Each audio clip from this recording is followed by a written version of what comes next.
All right, folks, we had a little technical difficulty there. Apparently, we lost the stream, but it's looking like we're back live now. I don't know how much you missed, but we're still in the first set, race to 7 of 3 sets between Pat Dixon and Corey Shemtov. Pat's leading Corey 5-1 in this set. Again, we're coming to you from Rackham Billiards here in Matthews, North Carolina, sort of a outer suburb of the Charlotte area. Great pool room, great atmosphere, excellent food, terrific staff, friendly place, clean place, good place to come hang out, come and work on your game.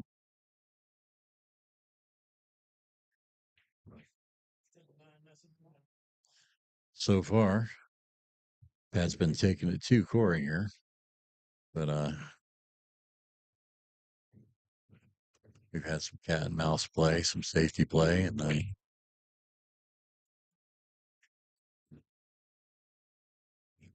I don't see Corey playing badly.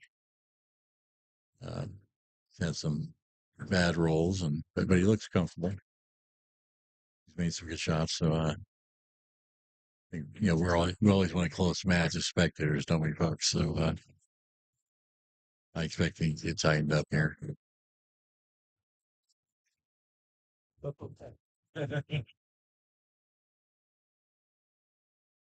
Players having a great time in this match.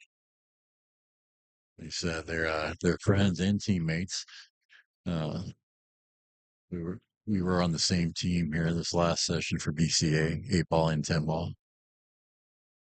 We won the 10-ball.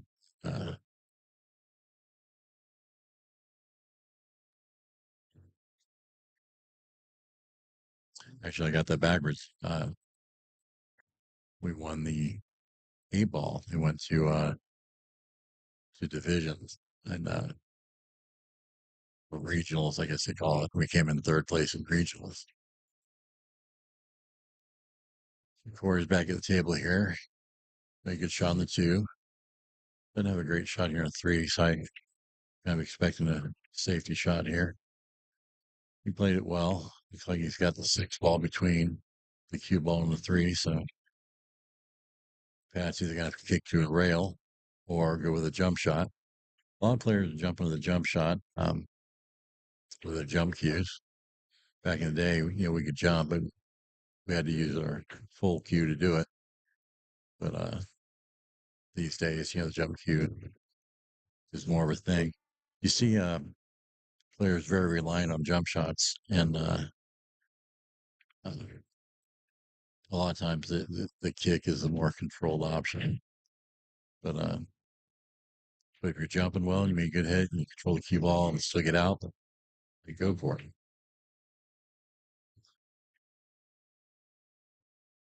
But Pat gave Corey ball in hand.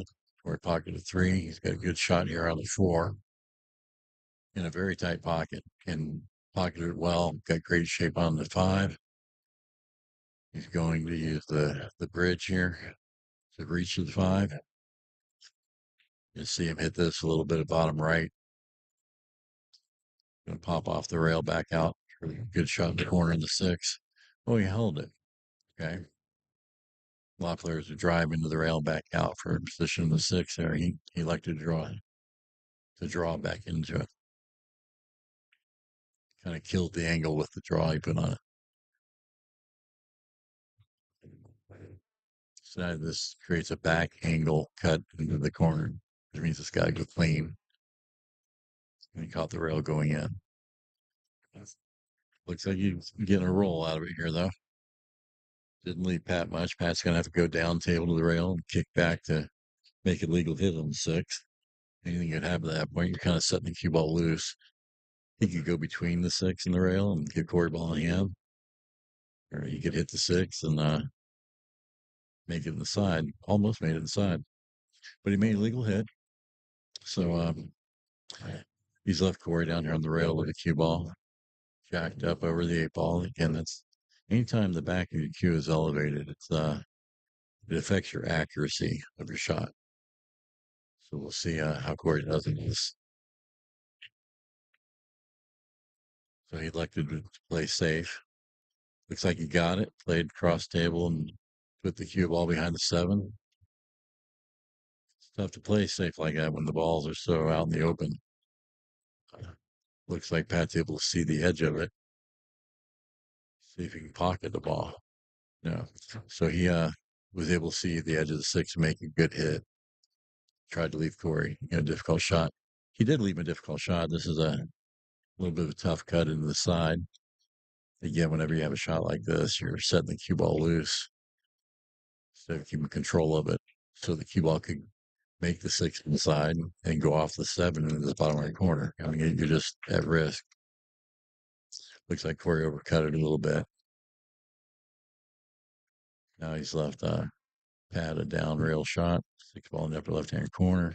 A little bit of bottom left to draw the ball. Down table back here for the 7-8 combo, where you could power across to the side rail on the right, then come over and get on the left side of the 7 here and play the 7 in the bottom right corner. We'll see which way he goes with here. Oh, he made a good shot on the 6. He made good contact on the 6 and then accidentally knocked the 9 ball in. And that's a game. The rules they're playing. That's that's game because he made a legal hit on the 6 ball. So that puts Pat on the hill in this race to 7. So that moves him to 6-1 over Corey. A lot of times in pool, in particular, playing sets, it's kind of a matter of momentum. Who comes out of the gate and kind of gets the rolls early on, or who comes out of the gate strong, just playing strong, gets an early lead, then kind of just has momentum going their way, and then the other guy's just trying to catch back up to him the whole time. You see momentum affect matches quite a bit like that. In a situation like that, you're just kind of you're fighting your way back, trying to get to Hill and win that set still. You know, even at 6-1, Corey's still hopeful and going to try to come back. But part of you is kind of just ready to move on to the next set. Let's see how this works out. When the momentum is so far against you like that, a lot of times it's you're just ready to put that set behind you and try to get the momentum going your way on the next set. But that broke the balls. Well, he hit them solid and good contact on the 1. Hit the 1 fully, as we say. But he didn't make the ball. Got a little bit of a cluster there with a 7-2-3-8. And balls are clustered together. It's hard to run out. Corey like to try to pocket the 1 and try to break that cluster up. Luckily for him, he didn't make the 1 because he did leave himself a shot on 2. So this worked out to Corey's benefit here.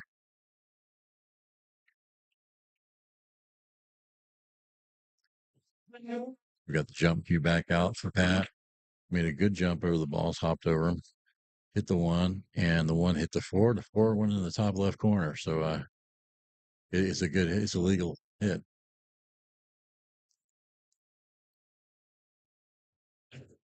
Yes. Yes. You cleared it. It was a legal hit on the, yeah, it was a good hit. They had a little question over whether it was a good hit or not, but Pat made a good clean jump and knocked the 1 into the 4. 4 ball went down there. Pat got lucky. I mean, he got the good air to get over the ball to make a good hit, but then pocketing your ball is pure luck at that point on that particular shot. Yeah.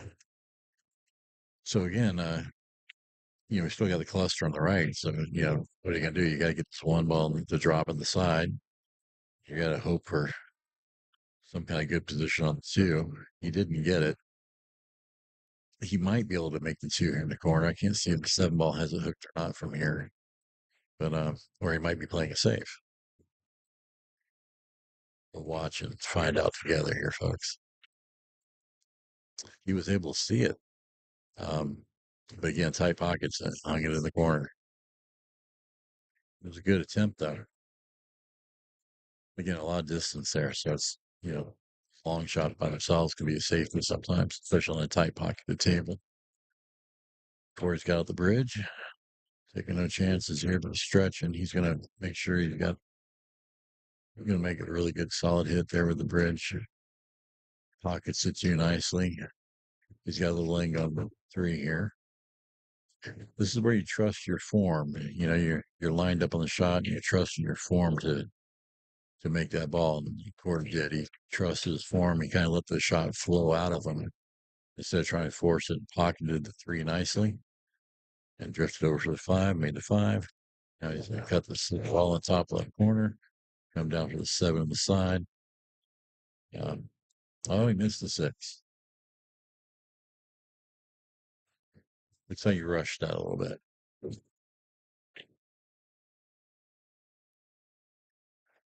That's a tough cut for Pat.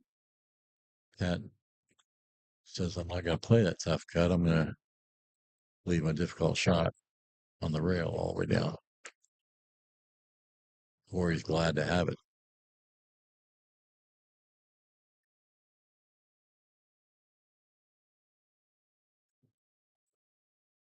Corey hits it very well.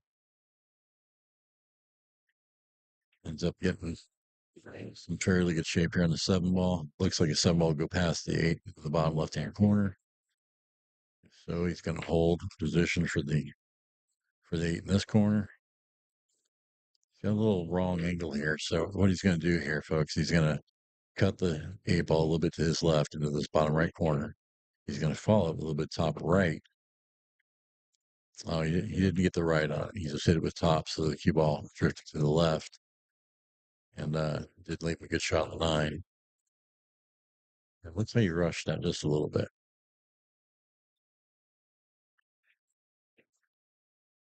But he's given had an opportunity to take this first set here. That's a 1-9 ball shot away from winning this first set.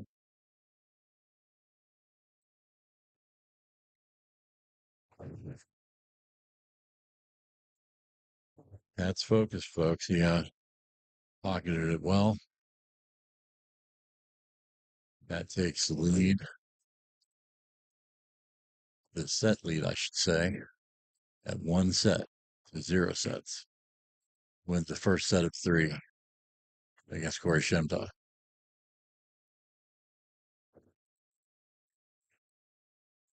Going to update the score here.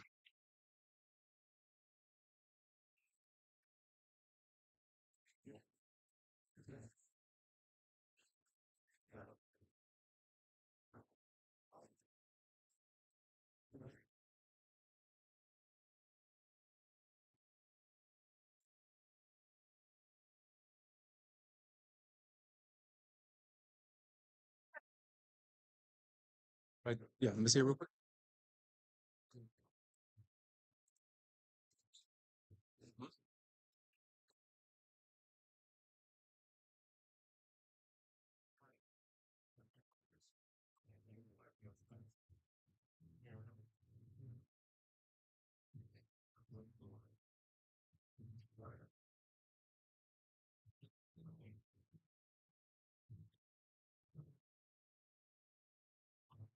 So we start the second set here. Score is 0-0.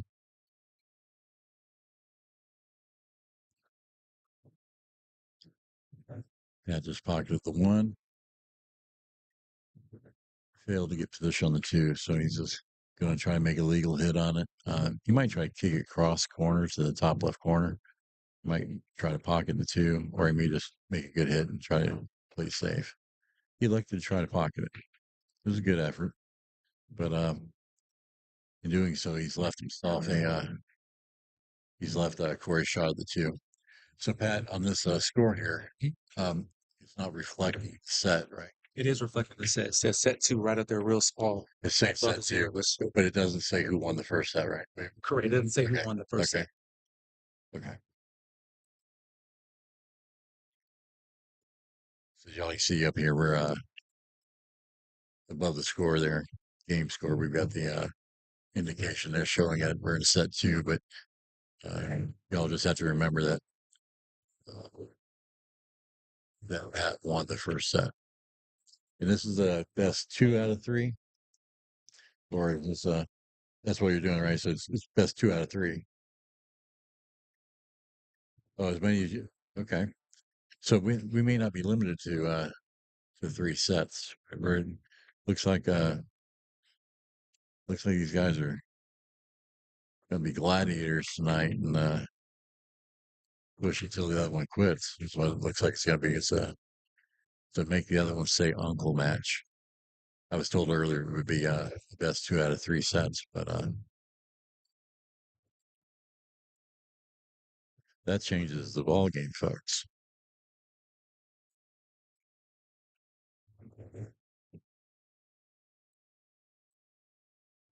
Corey made a great shot on the 5.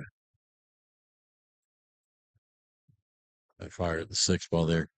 Couldn't get it to go in, but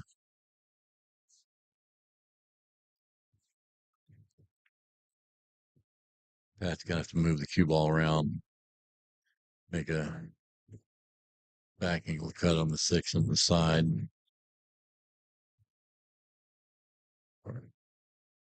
Or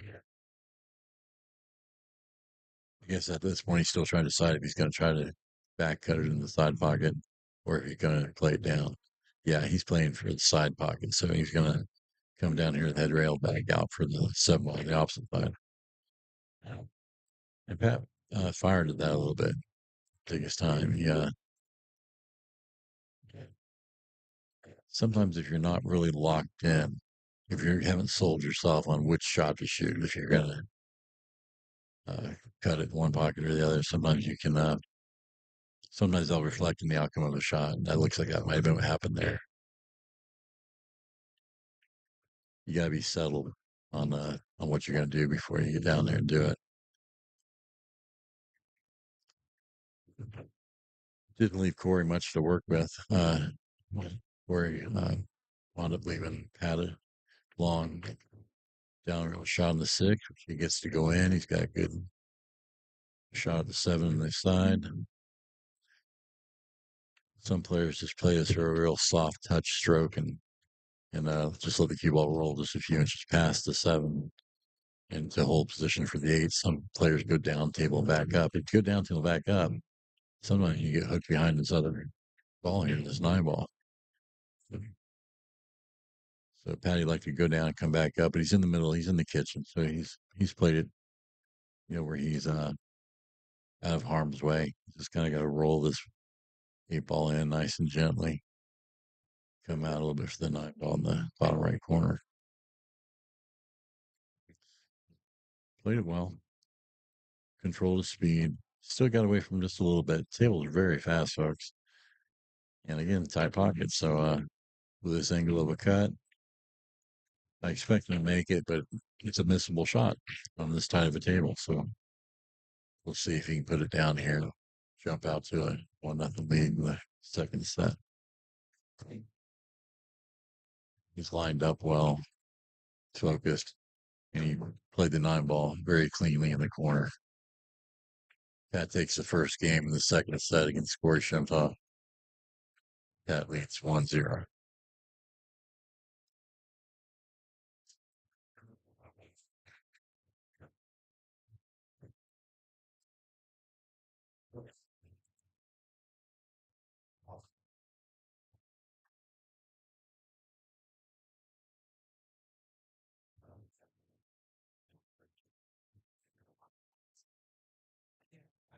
Yeah, folks, want to take a second to thank our sponsors, Magnolia Coffee. Great coffee. Like I said, I've had it's really very good coffee. They're running a deal now where you get 50% off through Monday with code Friday Night Fights. I want to thank our other sponsor here, Corey's Business, Portico. licensed general contractors.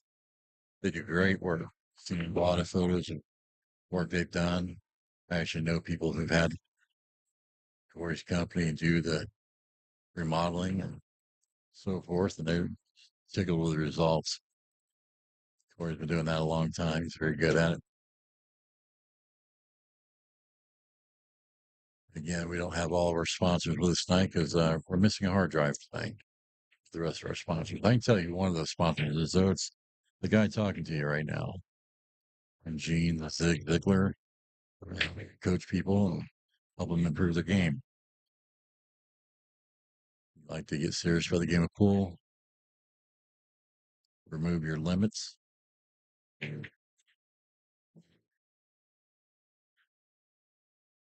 Push out, be my honor to work with you.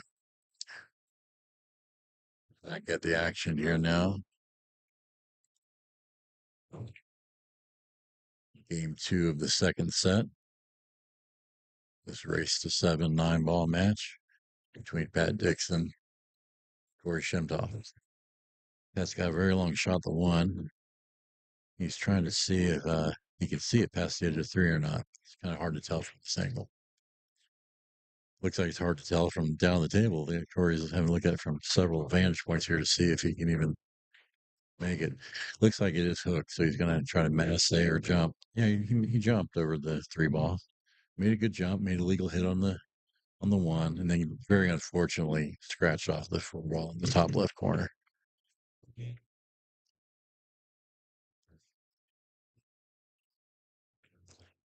Bat ball in hand on the 1. Balls are spread out pretty wide here. Bit of a roadmap here. So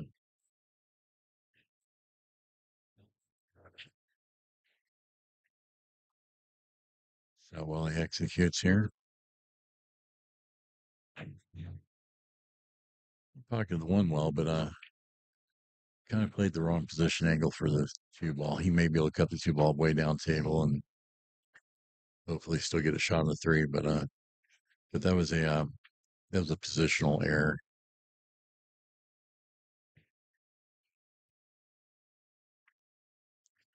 Looks like he's lining up to play a safety instead of the cut down table. Looks like he's lining up to play safe. Put the 2-ball up on the head rail.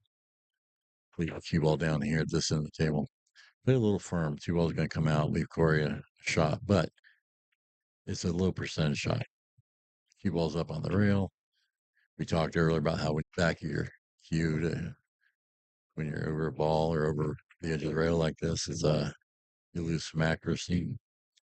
Corey's like to play with an open bridge. When you're stroking, when all you can hit is the top edge of the ball, you really need to play with a closed bridge instead of an open bridge because the cue stick tends to skim off the top of the cue ball. That's what happened there. Made a good hit, but wasn't able to make the shot. Miscued on the shot because of that open bridge.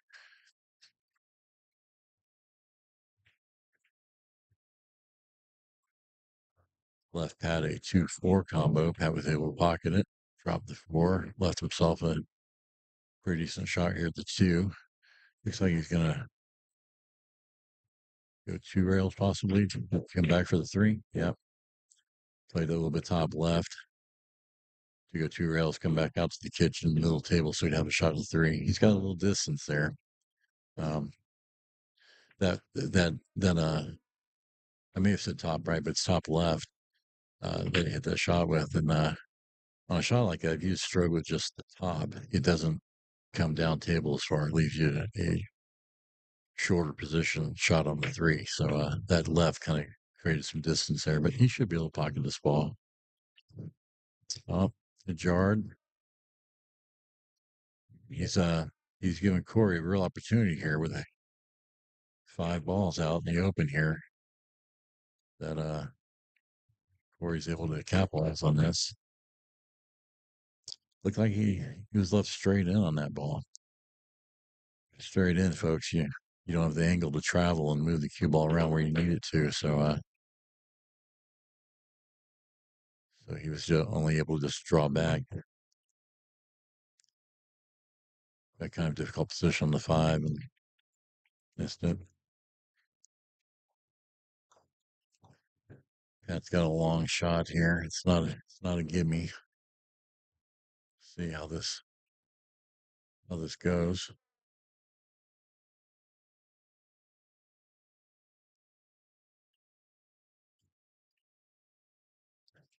Looks like Pat overcut the ball. He did. He overcut that shot. Looks like he may have gotten lucky with a leave here and left Corey safe, but maybe Corey can see the edge of the five. He cut the five ball in the bottom right corner, but the nine ball could have him hooked a little bit. It's hard to tell. It looks like he's shooting right at the five. He was able to see enough of the five. Just shot a little fast and missed a shot. Left Pat an even more difficult cut on the five from across the table over there. Pat's going to try to play the five ball in the same bottom right hand corner.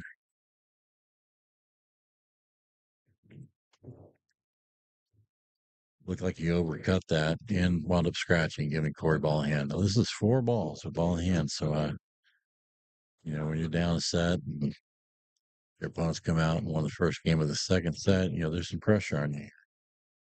Yeah.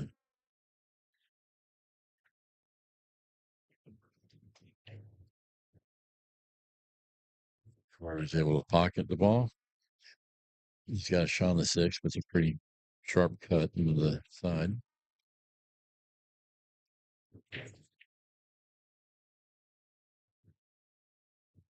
I think he's going to go ahead and make this ball. Oh, he missed it. It's a difficult cut because you're worried about scratching in the corner on that.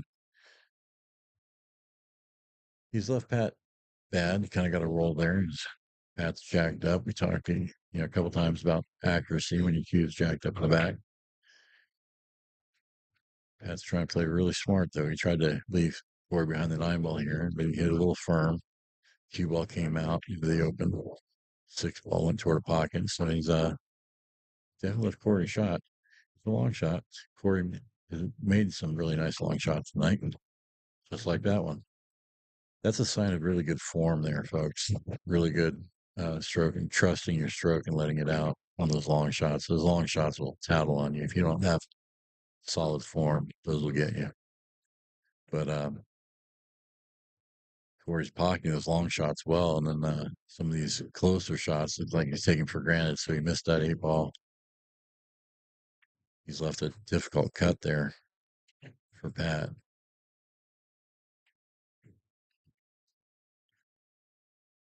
Sometimes you're playing and just nothing seems to be going right for you, and that's got to be how Corey's feeling right now. He definitely got some bad rolls, but there's been some errors too. Pat was trying to play him safe there, and he left him a very long shot. We just saw Corey though on that other long shot. He's got good form. Eight ball's on the rail, so you split the difference. You make contact with the eight and the rail at the same time. The calls, but Corey hit the eight first, send the eight ball off the rail, and follow down into the corner with the cue ball.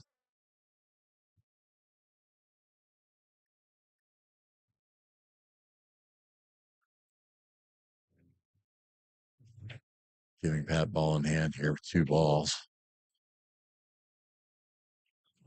He has positioned the ball straight in. He's going to draw back for the nine. I like to give myself a angle, follow the rail, and come back to the nine. But he hit it well. Straight in on the nine. Corey's going to concede the nine, letting Pat go up 2-0 in the set number two.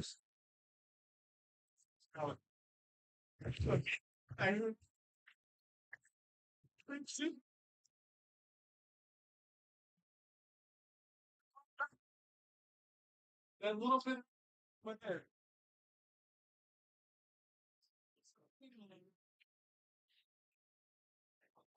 Again, it's rack your own. Use the magic rack. So for game three here, the second set.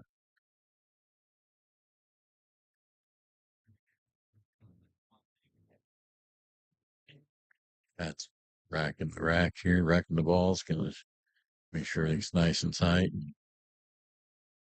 try break and run out. Thanks for joining us, folks. Everybody's listening in. Everybody who's commented and given us a like. Again, it's a simple way to support, your local pool players here, guys. Got a good group of players here in the Charlotte area. There's a lot of talent here in this area.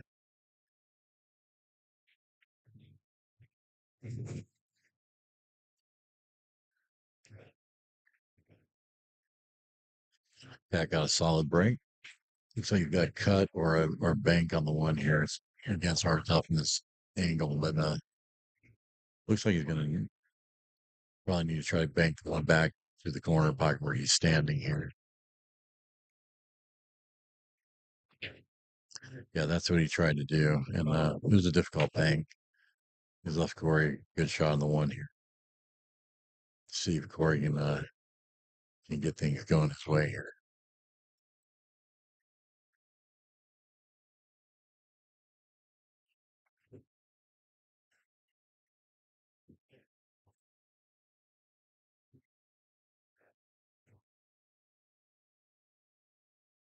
I want to say hello to Brandon Mullis giving us a shout out there. What's going on, Brandon? See you out and about.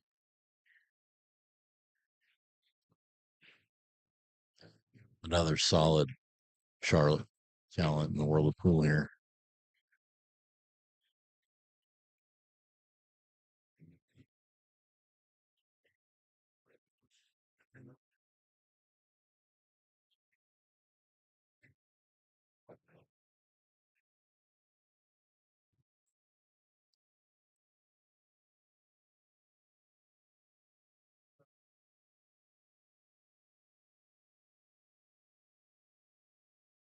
Momentum's shift, folks. They shift and in matches all the time. So we're going to see if that happens here or if Pat's able to continue its dominance.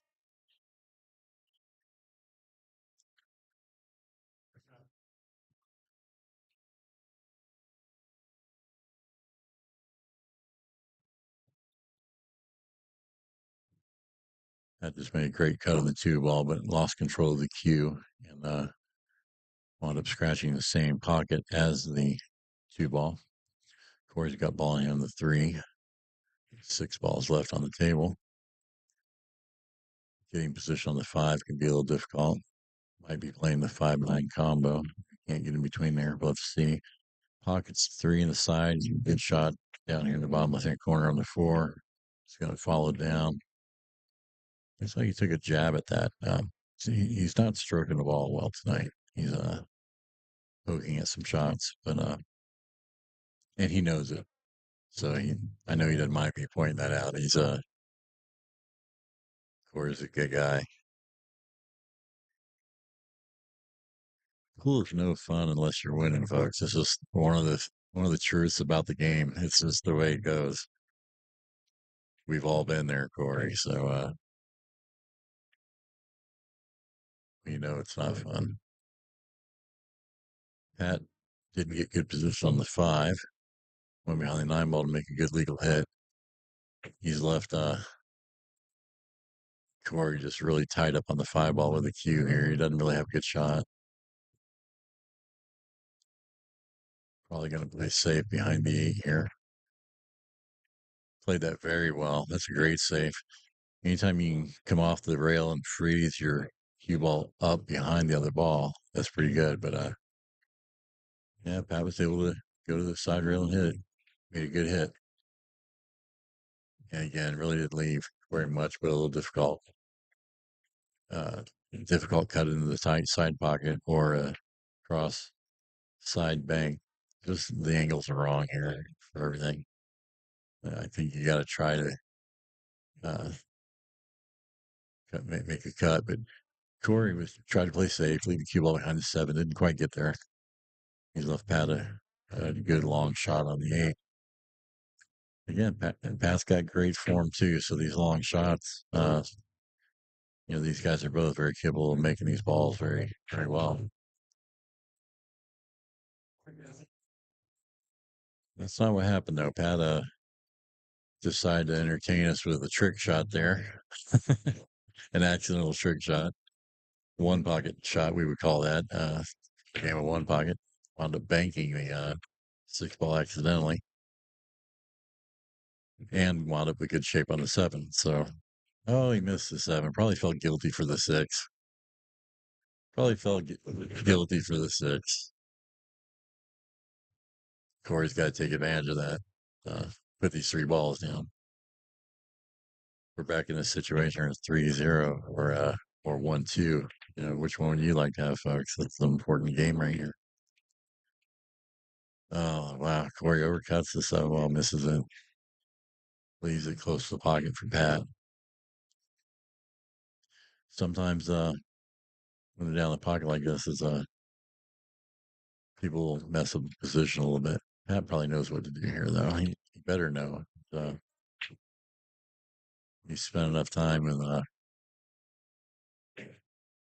training on this, so I know that he knows what to do here. So played it well, played good speed. Just the eight ball down here to the head rail and easy shot on the nine.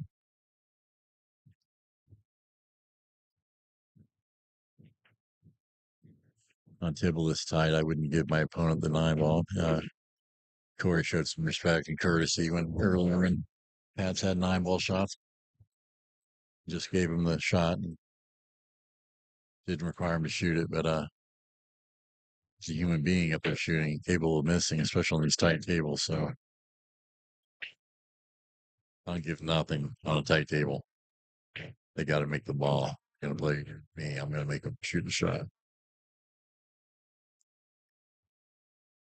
But Pat jumps out to a 3-0 lead. It's set number two.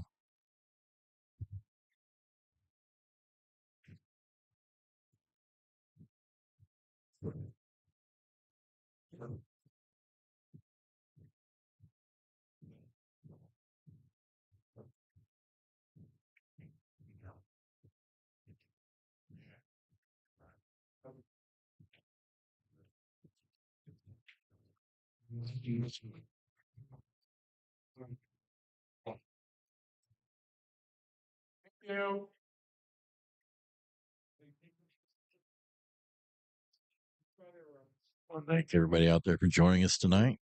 Glad you guys are on board here with us, supporting your local players.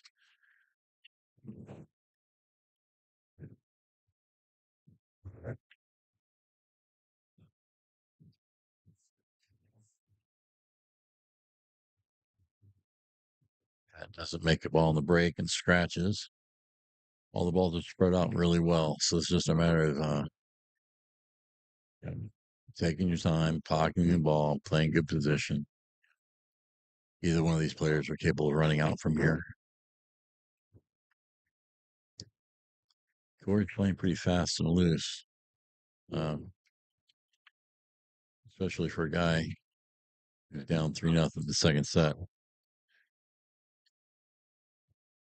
He can easily slow it down a little bit and give each shot a little more respect, take his time on it. He missed the two ball, but it fell in another pocket.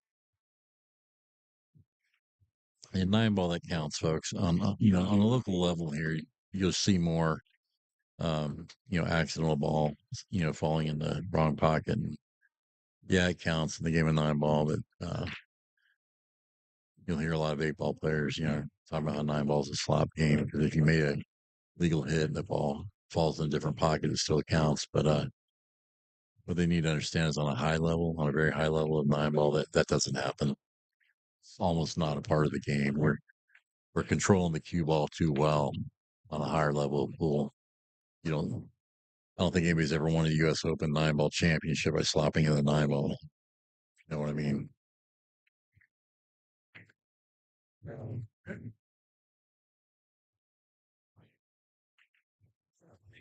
That just made a very beautiful bank there. on the 4 ball. He's got a shot, a cut to his left there into the side pocket on the opposite side of the table from him on the 5. Oh, he elected to bank it. Okay.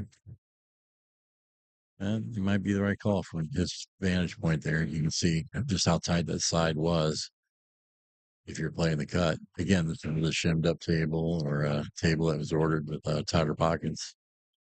So, very tight table.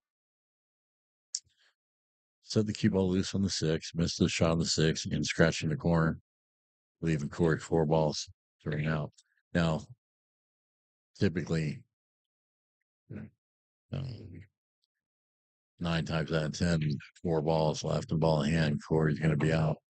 But when you're down like this, things just don't seem to go in your way. Uh, those pockets get very, very small, especially when they're already small. So Corey's struggling. A little frustration there. Anybody would be frustrated. You gotta. I tell my students, and if you can't play like a pro, miss like a pro. Meaning, when you miss, shrug it off. Don't think anything of it. Just go sit down, wait for your next shot. Be ready for it. When the pros miss, which happens all the time, they just go sit down. They understand it's part of the game. You gotta fake it till they make it, folks. You gotta. That's a good pattern.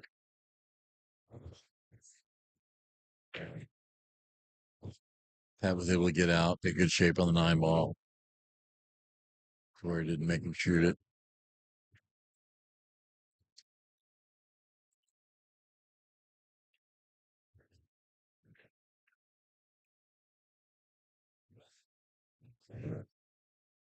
Pat wins games 4 in the second set, jumps out to a 4-0 lead. Set number 2.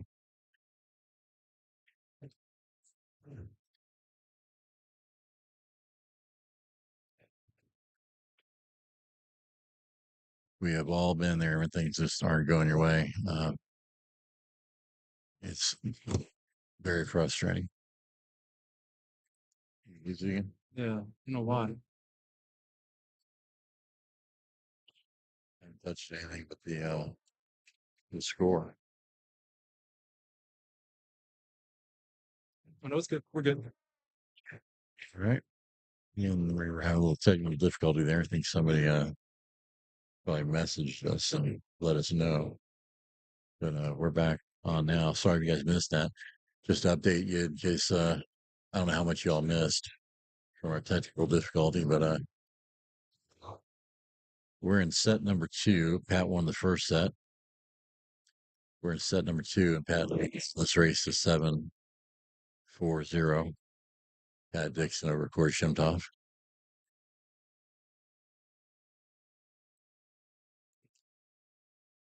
We're coming to you live from Rackham Billiards in Matthews, North Carolina. It's a great pool room, great staff, excellent food, good people, good place to hang out.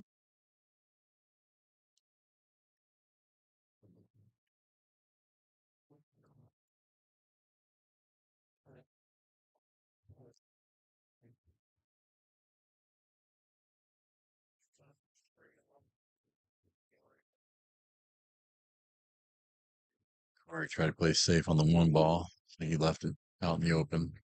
That's got a good, easy shot on the 1. Question is getting position on the 2. Looks like he's going to try to power draw out of the shot. And went off the 9 ball and wound up getting close to the 2, but we'll see if he has an angle to cut it in the right side here. It's hard to tell from here. Looks like he may. It kind of went off another ball for shape there. So,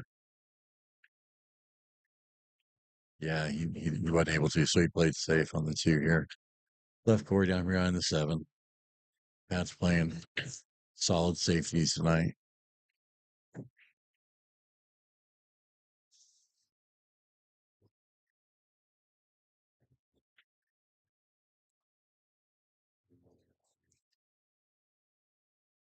This is a kick shot. A lot of people would think about jumping this, but it would be the wrong shot. Corey's playing the correct shot, trying to kick at it. Played it long, missed the kick, but it was the correct shot to try to shoot.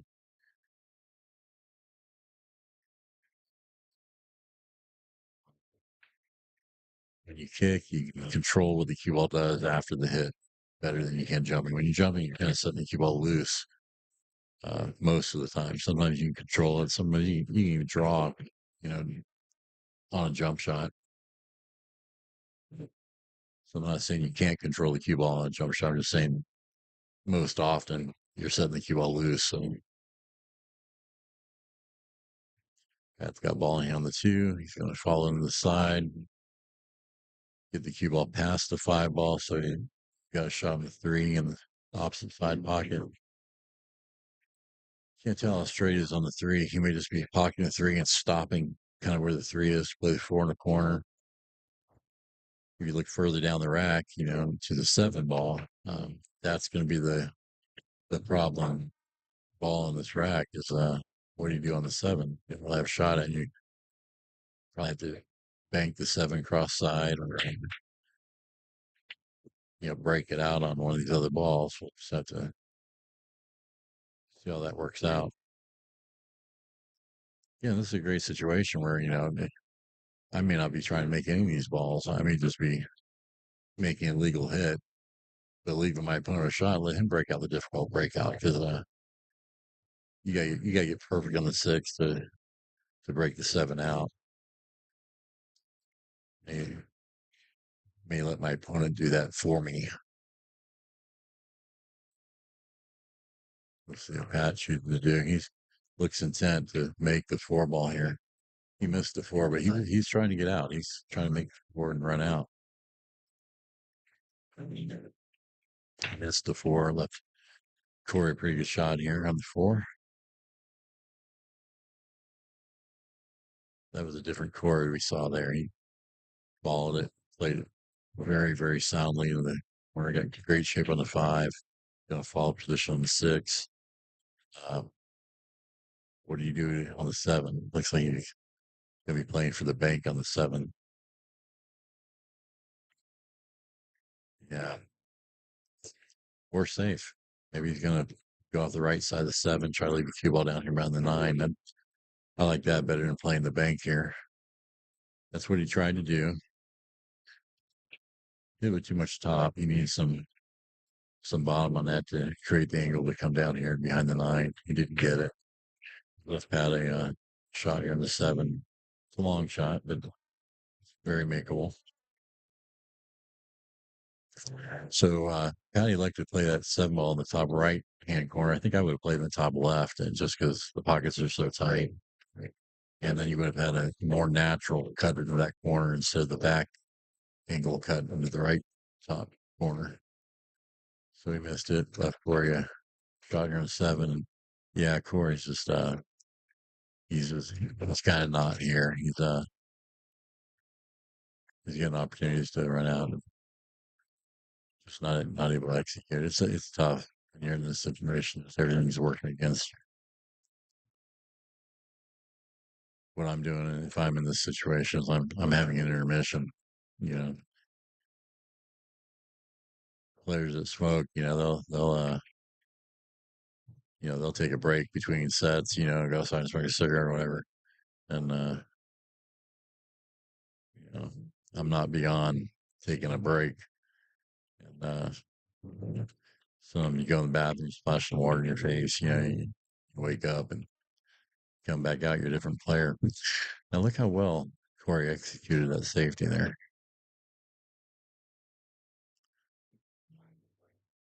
Played a very nice safety against Pat, leaving behind the 9 ball down here on the bottom rail. Pat's got a 2 rail kick to hit the 7. Barely missed it. Almost made good contact on the 7. But even if he made good contact, he may have just kicked it down toward the corner pocket and left an easy out there for Corey. So we'll got an easy 3 ball run here. See if Corey can follow through on it here. He's got a good angle to pocket the 8 in this bottom right corner. Little top English just come right out across the table for a 9 ball in the same pocket. Yeah, and he missed the 8. Yeah, this is so uncharacteristic of Corey. He got a good leave out of it, but this is one of those leaves where it's really easy to play safety back on you. So that can move the cue ball down here behind the nine and leave him safe. Ooh, he played that firm. That's kind of just a gentle touch safety, and he played it firm and left Corey pretty easy two ball out here. Corey's got an angle on the eight. Corey really needs to make these two balls just to get a little confidence back. Played that a little soft, so he's got a little difficult cut on the nine. One I expect him to make.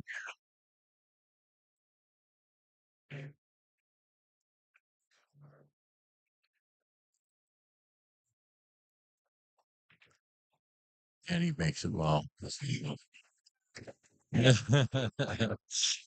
y'all can hear. We got the hometown crowd here. Corey's a good sport. He's high fiving everybody. He finally made three balls in a row here. So I think this is everybody welcoming Corey to the match. Is what this is. And it's a good time to show up when your opponent's got you 4-0 in the second set. It's a great time to show up to play, right?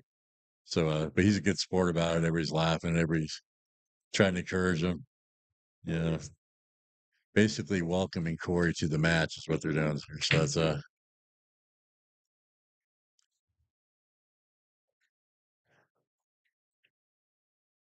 Corey is on the board.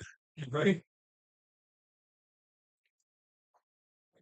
Set number two here. And that's big because he gets the break. So we'll see if we can capitalize here and maybe narrow this gap a little bit. I'll have the score straight out here in a minute for you folks. There we go. Made a very nice break. Controlled the cue ball well. Cue ball's in the kitchen. He's got a shot on the one to play safe on it. Tried to leave him down there tied up to the three. He's got him jacked up over the three. So it's a difficult one ball shot for that he's left pat. But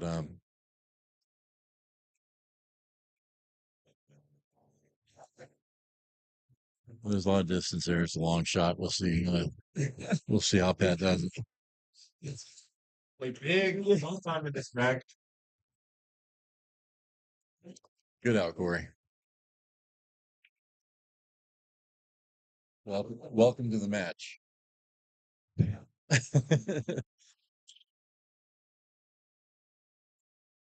Guys, Corey's a great sport. He's a lot of fun, and what are you gonna do? You're just gonna laugh at yourself about it. Just have fun with it, and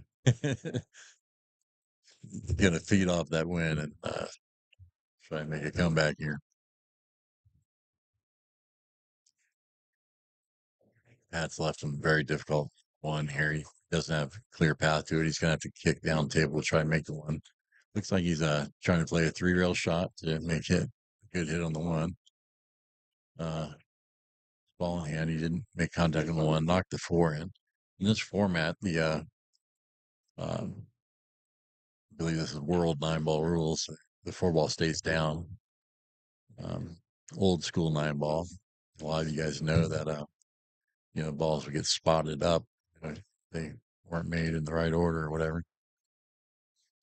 But nowadays, they went to basically what's called Texas Express, where balls stay down. It made it better for TV, more fast-paced game.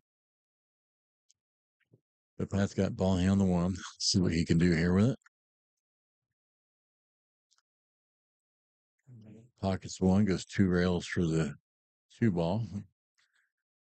Looks like he's got a little bit of an angle to try to drive the cue ball to the right to get for position on the 3.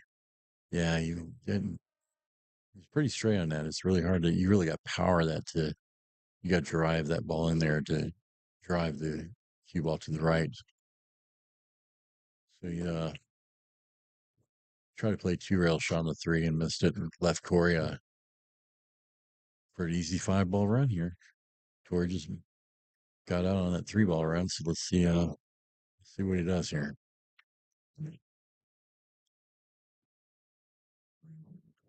Hmm. I don't know if the 5 goes past the 9. It didn't. So he was forced to play the 5-9 combo and played it very fast. Didn't use settle. Um, Played a little poor position off the 4. Should have been able to play those balls individually without the need for a combination. No combination is considered easy unless the object ball's hanging in the pocket. Pat's able to make the 5. Left himself a little difficult shot here on the 7. Looks like he's going to cut it to the top right corner. No, he liked to play safe and missed it badly. He let the cue ball slip out from behind the 8 there. Left Corey a very uh, practical 3-ball run out here. See if he can execute. Plays the 7-ball very well. He's got a position on the 8-ball here, this bottom right corner with an angle to kind of stun to the left for position on the 9 in the upper left-hand corner. So I look for Corey to be out here and make this a 2-4 score. Oh, Corey elected to play that on the side and come back down. Yeah, I think that's a bad choice. I think that's the unnatural path to the cue there.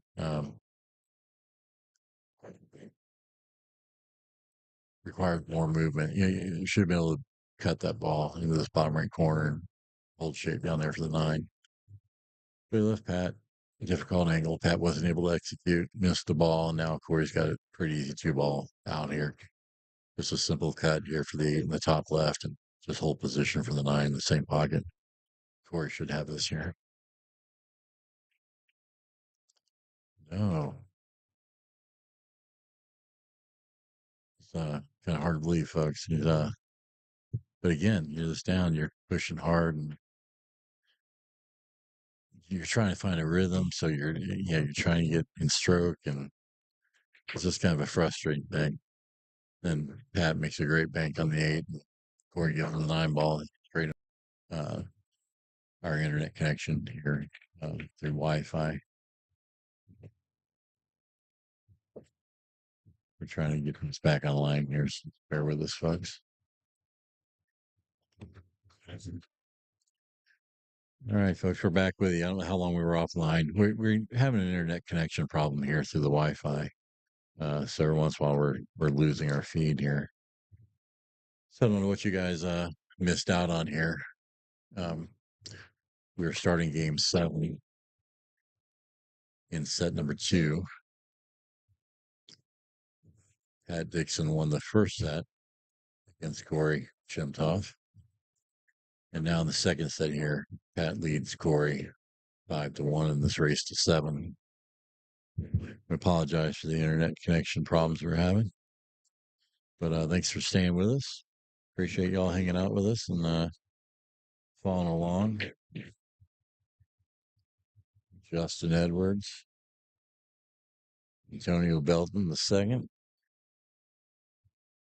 All the rest of y'all here that have commented and following us here on the stream.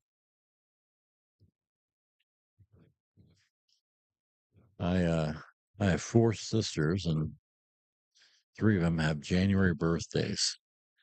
So today I was in Greenville, South Carolina, birthday party for my sisters, and some of them are watching the stream here tonight, getting interested in pool. And so shout out to you guys. Happy birthday to Paul Ann, Norma, and Paula. Love you guys. We're back here in action.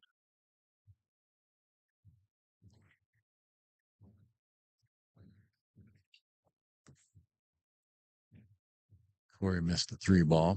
Pat's up to shoot. It's got a good shot at 3. Got a pretty open rack here. This could be could be out. Should be out. He left himself a little long here on the four. He'll make the four, but it makes your shape more difficult.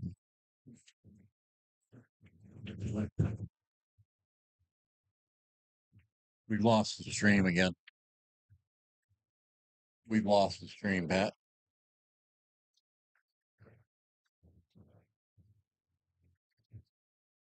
I don't know if I have audio or not, but we've lost the stream. If you can hear me, folks, We haven't lost it. we're working on it. We haven't lost it. You too. As long as this is still going, Okay. don't worry about that yellow banner. We should still be good. Okay. Yeah. Looks like I'm still with you guys. Okay. Looks like I'm still with you guys. And this yellow banner YouTube error thing came up, so I thought we lost the stream. Sorry about that, folks. Thanks for your patience tonight.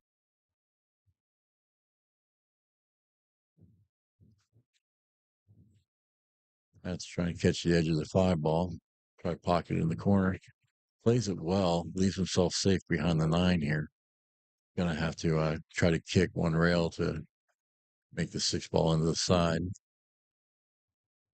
Oh, looks like he maybe playing two rails to play the six inside. That's interesting choice. Plays it well. Plays it very well. Great shot, Pat.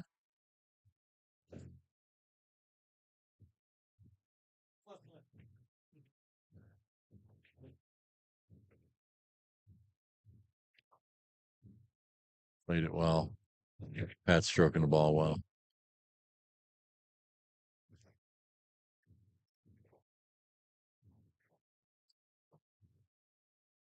Played the eight ball nicely. Good right hand spin to get position on the nine. In the same pocket. Looks focused and composed. Makes the nine ball easily. Very cleanly in the corner. Good shooting, Pat. Jumping out to a 6-1 lead over Corey Shemtov here in set number 2. 6-1 lead. Corey, how you feeling? Had some things go against you, but you look like you're still ready to play. Just had some things work against you. Okay.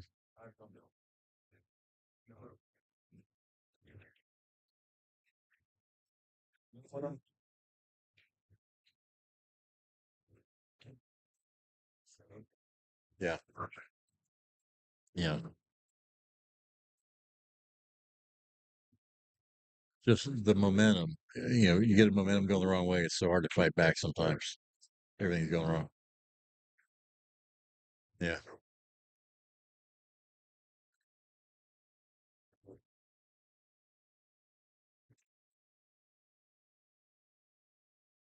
That makes a good break.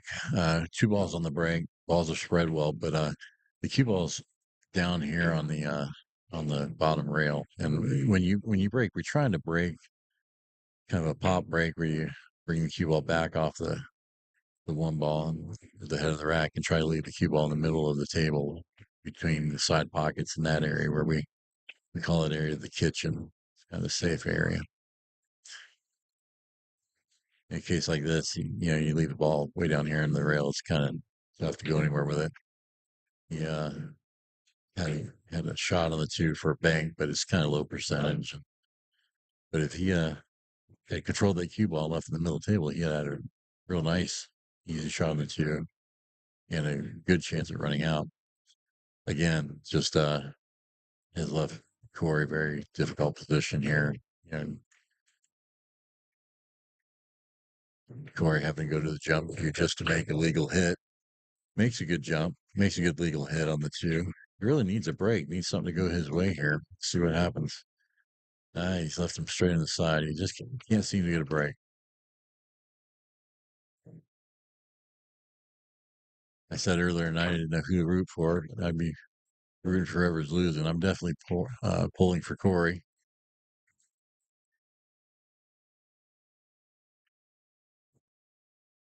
Pat understands that. Makes a nice shot on the two on the side. Easy position for the three on the opposite side. He's got a good shot on the four. He can go to the rail and draw back for the six in the top right hand corner, but he's a little straight, so he's probably just going to plan to play the 6-7 combo, which is what he does. Seven ball's close to the pocket. He's got to control the six ball here, make sure it stays where he's got a shot on it. Play it nice and softly, leaves the six there in front of the pocket very nicely, controlled. That's where you're supposed to do it. Got a good angle to come down table for the nine. Plays a little soft. He's giving himself quite a bit of distance here. We'll probably still make it, but he'd like to be, 2.5 feet closer to the nine and more straight in. But we'll see if he can put this ball down. He plays it well. He sets the cue ball loose. Cue ball's going toward the corner pocket. Speaking of speed, looks like, and it falls in. It falls in. So he scratches on the nine. You know what that means, folks? It means Corey's got two to Pat's six here in the second set. That ball looked like it sped up to me, like a little leveling problem on the table, possibly. To me, it looked like that ball sped up on the way to the corner. I think I remember that doing out on this table. I remember it does that in that pocket. Yeah. So the table needs to be leveled. Yeah. Yeah. Let me get the score straight out for you guys.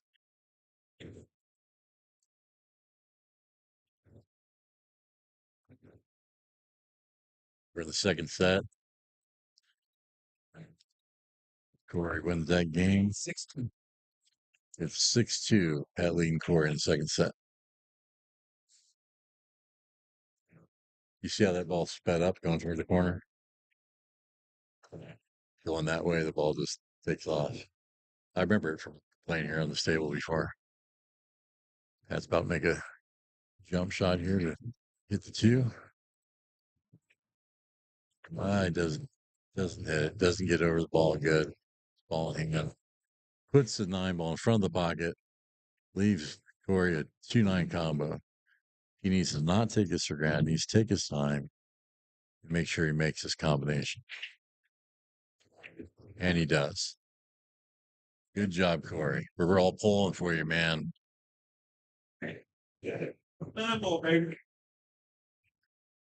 Let's go, Corey.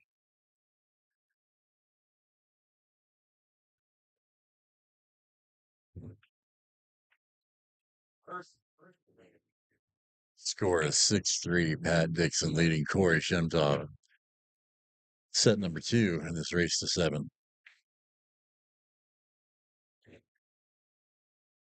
There's an example, folks, of going for a jump shot instead of a kick. You can control the kick more. The jump shot wound up leaving the fairly easy combination with ball in hand for Corey there. A kick you could have controlled better. All these younger players are jumping when they probably should be kicking. But it's an exciting part of the game, no doubt. You see a player jump a ball or jump two balls, or do a double jump, or jump one ball and you jump it high so you land with a good bounce to jump over the second ball. So you don't see a lot of people play that. I've played it before. I've seen Jesus Atenzio has played that. I think you'll find that on YouTube. I think it's where I saw it. The trick on the double jump shot is playing it high enough, to where that cue ball has enough bounce where it comes down, hits stable, it's still able to bounce over the second ball.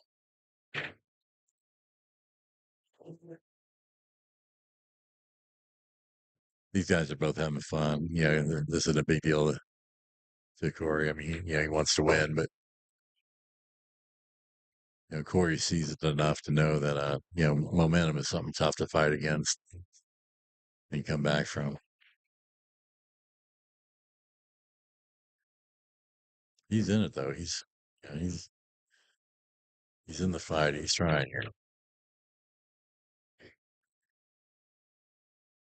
playing good and loose. Earlier a little too loose. Right now, he looks like he's playing pretty well. In good position, makes this four ball, you know, drives the cue ball over a little bit to the left of the five. I'd be coming over here and looking at the shot. I'd be coming over here and looking at the shot on the five. He's staying in the shot line, so the pocket line. I'd come over here and look at the pocket line before I shoot this, and then get on the shot line. Yeah, and he's unless your automatic aiming is working well, you really need to come and look at the shot line, the pocket line before you shoot the shot line on shots like that. But if you're pocketing well, then automatic aiming's fine. But when you're struggling a little bit, you gotta come over here and look at the pocket line. Pat makes a nice cut on the five. He's left himself very difficult on six. He can play a carom. We talked about that at the beginning of the match tonight, where you go off of the object ball, your cue ball, and then make contact with the other ball making it. So he looks like he's going to play the carom off the six into the eight. Oh, my mistake. I'm sorry. I couldn't see from here. It's the six ball that's in the corner. I thought I had the six and the eight mixed up, the dark green six and the black eight. From here, they're hard to tell the difference. But I thought he was going to have to play the carom, but the six ball was in the corner. And it was deep in the corner. So when he tried to play it, he didn't make a contact. He went rail first to try to get position on the eight, wound up missing the six altogether and giving Corey ball in hand. So easy three ball run here for Corey. Corey's one shot away from making it a 6-4 match. That's big. That being on the hill, Corey realizes he can't lose another game if he wants to win the set. So wind up well here on the nine ball. Excuse me.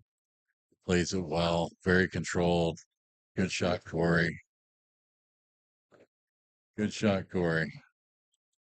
Nice.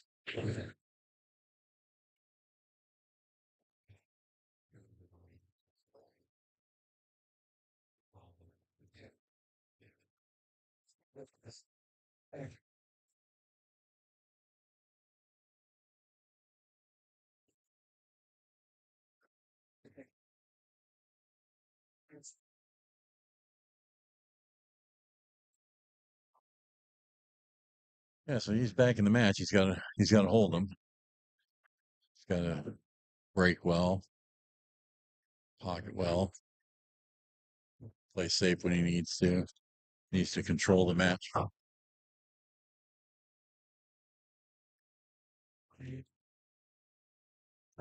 Right. We're gonna make a score correction here. I'm being told it's 6-5. Is that what you're all telling me? 6-5?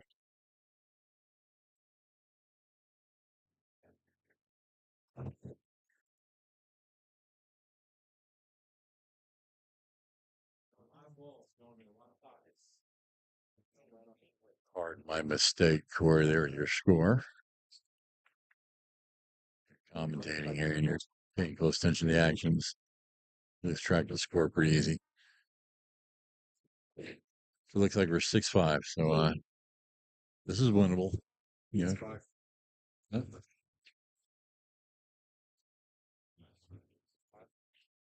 Oh no, Pat's on the hill.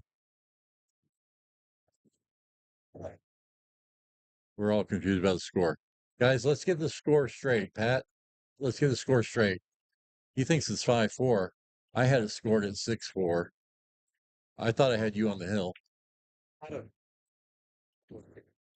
thought you were on the hill.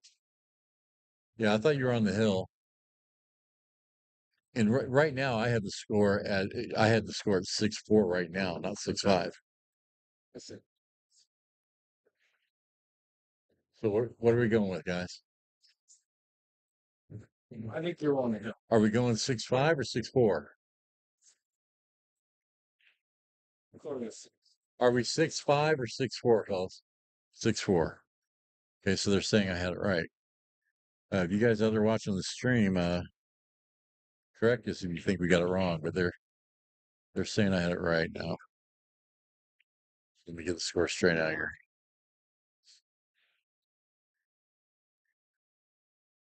So going back to 6-4.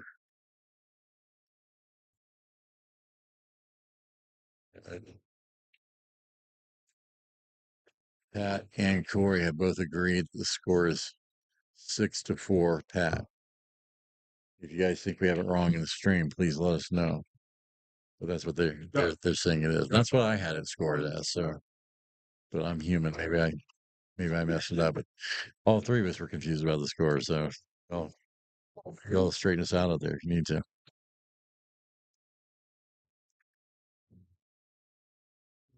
Listen up over here, Pat.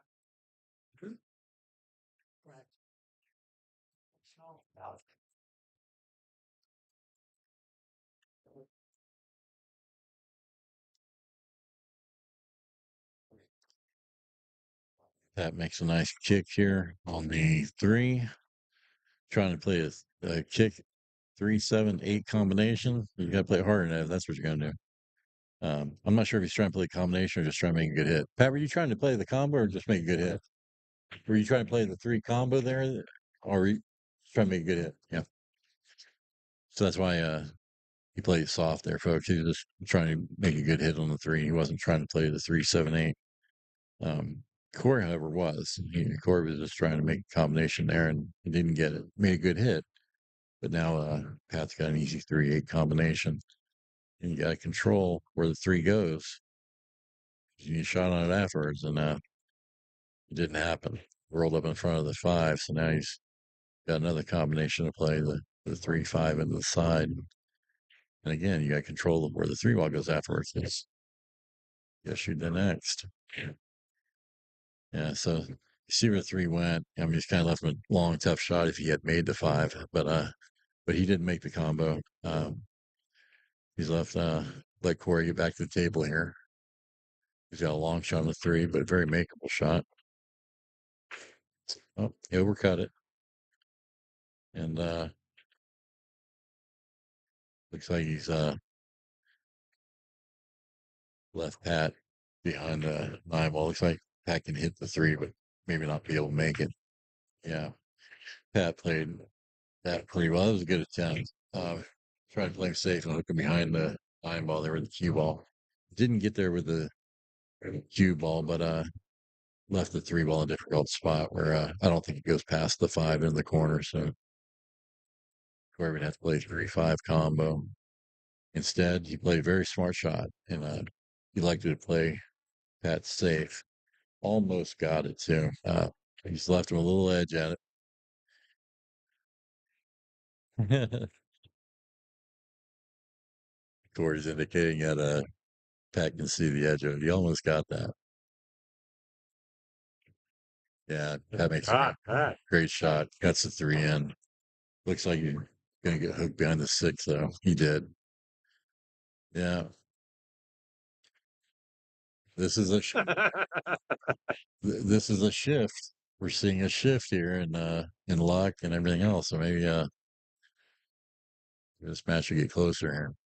Pat's trying to jump over the edge of the 6 ball, make it 4. Actually makes it. And has a long shot on it. This guy. We're gonna Nice show shot. you all the replay of that.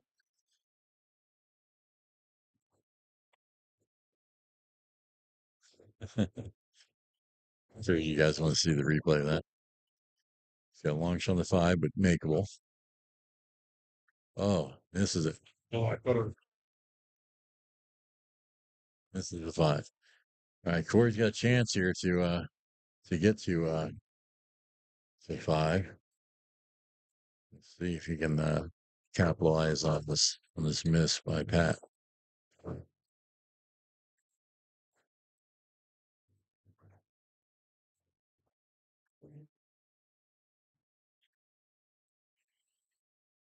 Y'all show me some love out there. If you guys like me commentating, maybe they can talk me to doing this more. I've got a lot going on with all the lessons and everything, but this is kind of a new thing for me. Commentated years ago down in Florida, but commentated here for Pat a few times, but not necessarily my wheelhouse. You guys have to give me a vote. Let me know how you think I did here. Jumps throughout, baby. Back to the jump cue. Pat hooked himself behind the 9. He's gonna try to jump the 9 to make the 7 ball. The 8 ball's already pocketed, obviously. Uh, he's electing to kick it in instead. Or maybe masse. Maybe he's gonna curve around the we call that a masse, folks, when you curve the ball around another ball. But might be playing the cross corner bank.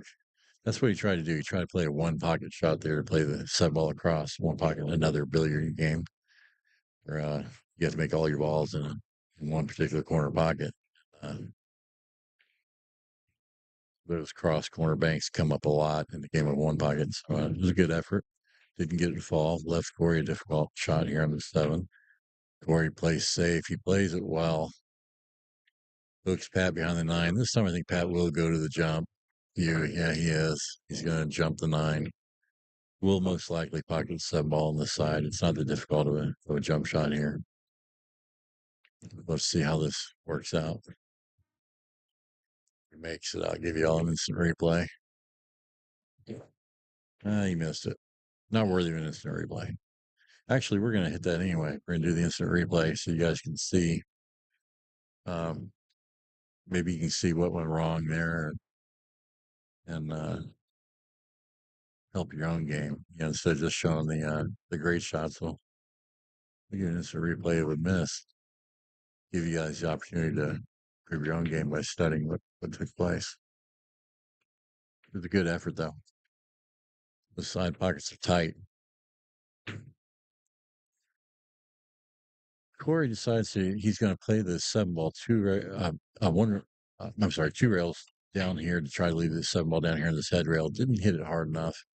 It was a good attempt. It was a good idea for the shot that he had, but he wanted to leave him Pat a very makeable long shot. We'll see if Pat can put the 7 ball down. He plays it well. We've got the 7 ball to foul. Has a really good shape on the 9.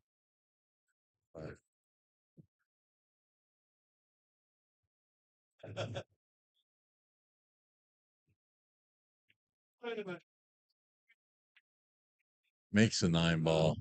Wins the second set 7-4. The opponents, friends, teammates, they shake hands, and looks like they're gonna call it quits.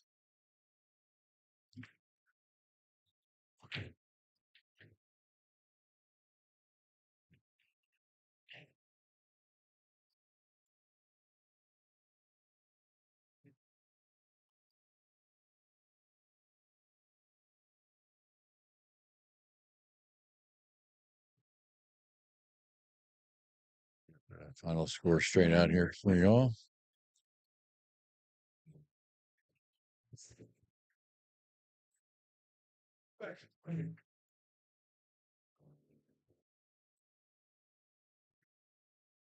Pat, are you feeling lucky? You feeling lucky? You got a pool player sitting right here. We can play. My tip came off my cue. I'll have to borrow a cue, but I'll play.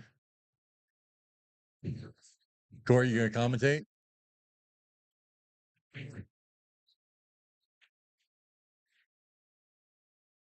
I think I'm gonna try to take a shot at Pat. I beat him here a couple days ago. I'm supposed to, but let's see if I can take it to him. I've been sitting a lot, driving a lot. Oh, they're gonna go one more set by popular demand. I think by request, they're gonna go another set, guys. But that one, that set 7-4.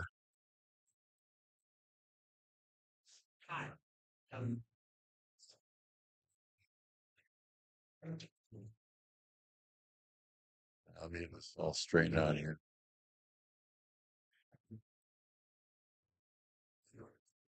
These guys are addicted to pulley off.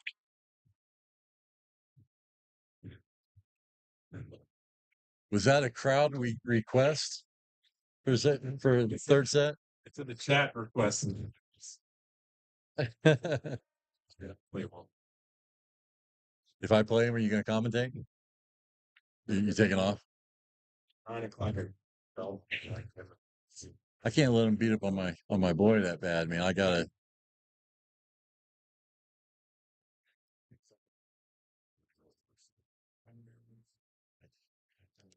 Second.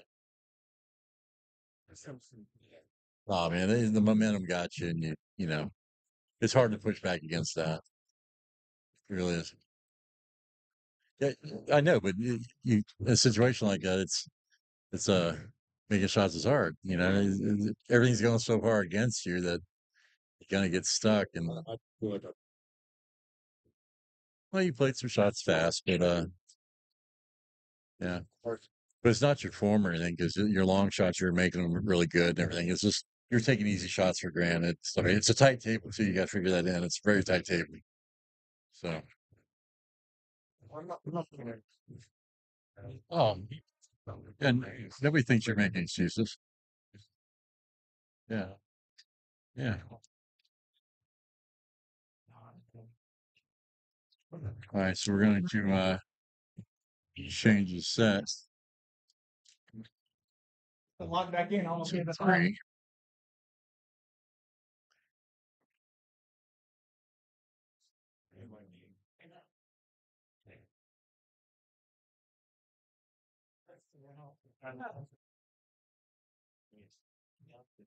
All right, folks, everybody's still hanging out with us. We're starting a third set.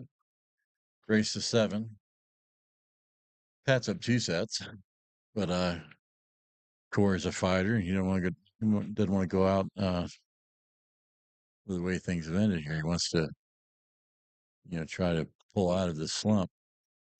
And we got a bit of a crowd here watching, and they requested a third set. Of course, it's not their money at hand, so I don't know if that's.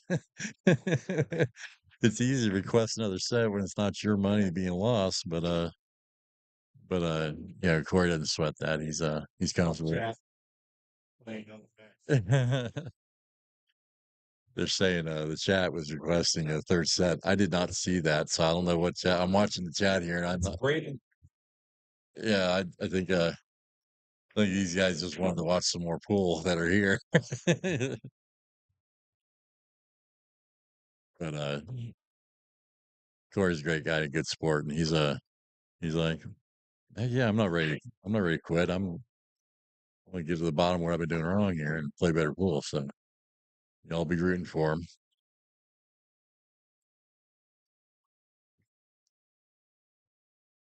We're in the first game of the third set.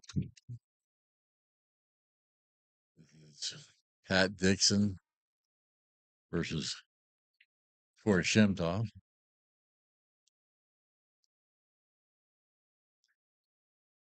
Sometimes you just see, I've seen Corey many times play, as strong as Pat's playing tonight and even stronger. It's it's not necessarily who the better player is; it's who's playing better, you know, right now. And clearly that's Pat, and Corey knows that. Came over and talked to me, made the point. He said, "I'm not making excuses. Pat's kicking my butt over here." But we see the mistakes that are being made. It's partly Pat kicking his butt, and partly Corey kicking his own butt. But that's pool, guys. And that's what this is. This is a little bit of money on the match to help them focus and make them concentrate more. But this is really practice. This isn't, this isn't a world open or anything. This is friends, coming together, matching up, streaming it for you folks, but putting themselves out there. That's there's character and there's guts in that. Just streaming the match. We congratulate both these players on many of their recent achievements, their tournament wins, and uh, things. They're both doing really well. Corey worked his tail off today. I'm not sure Pat worked today. Say maybe a full day of recreation for Pat. I don't know. But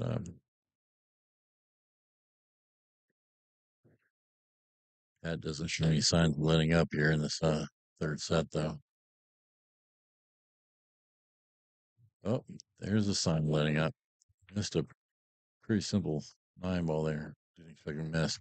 But again, he wound up with a difficult leave here for Corey. I think you can look to see Corey play more aggressively here and actually go for the bank instead of a safety. Yeah, that's what he did. He went for the bank. He missed it, but he's left a down rail, cross table cut there for Pat. And it's very makeable shot, but it's also very missable. So we'll see if Pat can execute here.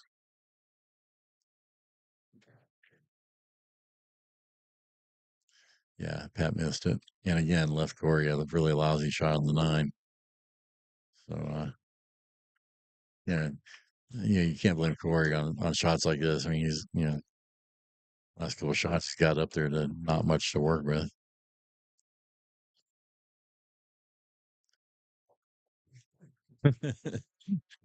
Had Corey's begging that 9 ball to fall there, and then it didn't go for him. Left a difficult shot here for Pat.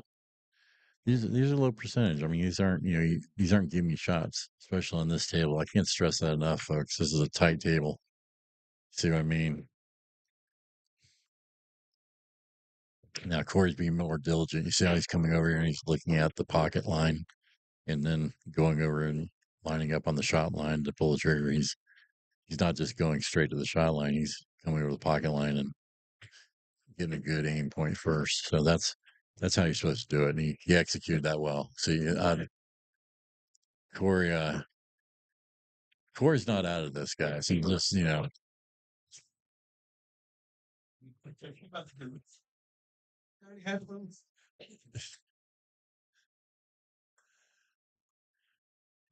right. And Corey Shemtov jumps out to a very commanding 1-0 lead over Pat Dixon here in the third set.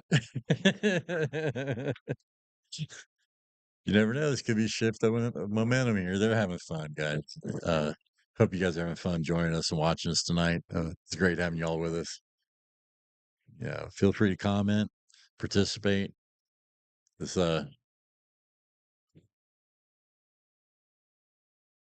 is just our stream, folks. It's your stream. We're bringing it to you guys for you guys. So enjoy and participate and give us a shout out. And thanks again for joining us tonight. Again, I'm your commentator tonight. My name is Gene Ziegler. In pool, I was a Ziggy for many years. When I was a kid. And then that got turned into Zig. And then very famous player said, no, that needs to be changed. And you need to put the word "the" in front of your name. And I thought that was really arrogant, going by the Zig. And he said, no, leave it there. You'll have to play up to that name. And it's served me well over the years. I've made some noise. And but it's my pleasure to commentate tonight. And thanks for joining us.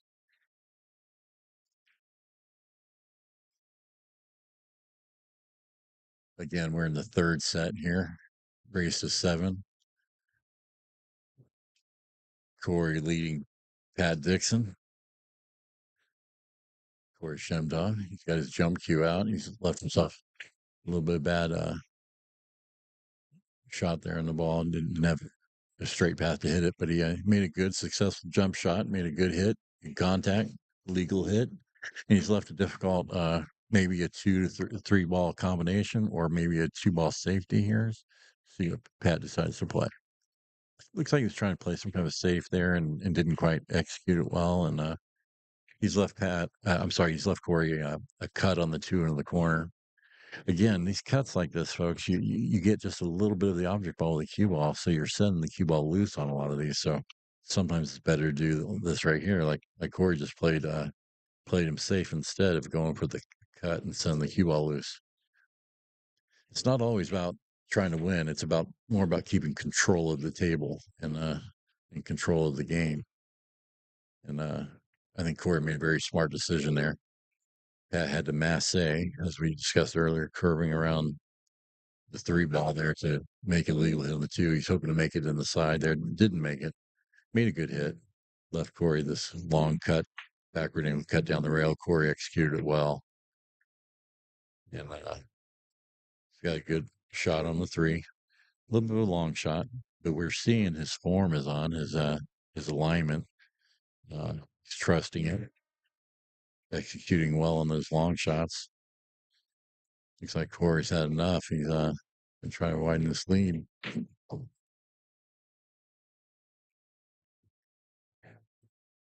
There's a little questionable position play there to get a five. I couldn't see the angle he had here. Maybe that's all he had, all he was able to do. He's got a feasible shot on the six here. Good shape on the seven. Yeah, he misses a six, almost scratches. I think he left just the edge of the six for Pat to see. Pat's going right into the shot, so it doesn't look like there's anything there about the shot that's concerning him. Plays it well. Gets shape on the seven. I want to be farther down. He's got pretty extreme angle on the seven to cut it in the side, and he's got to play this real soft old position on the eight ball with the cue ball there. Should be able to do it well, but I played it pretty firm and didn't have any position on the eight. Missed the seven ball. And now he's left Corey a difficult cross side bank on the seven or a cut into the side, which is difficult here. See what he decides to play here. I'm not sure what he was trying to do there. He played the cut and then played in the nine. Maybe he was trying to make the nine on that, but he's left himself a very long shot on the eight and left a very long shot on the eight for his opponent. Pat here. Corey's laughing. He's having a good time. He's lighthearted, but I do see more focus. He's not out of this.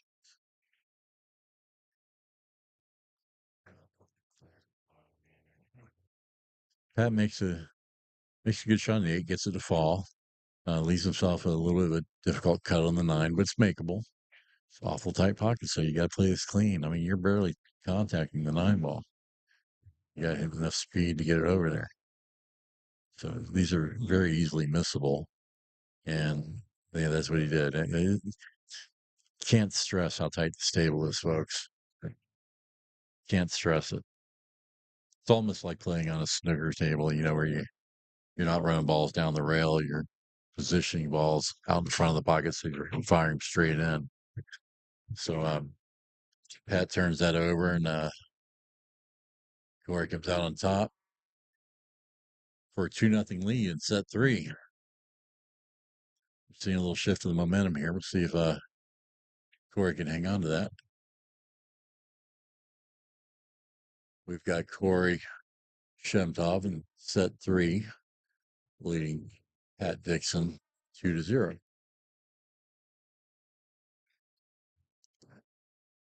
Neither one of these guys are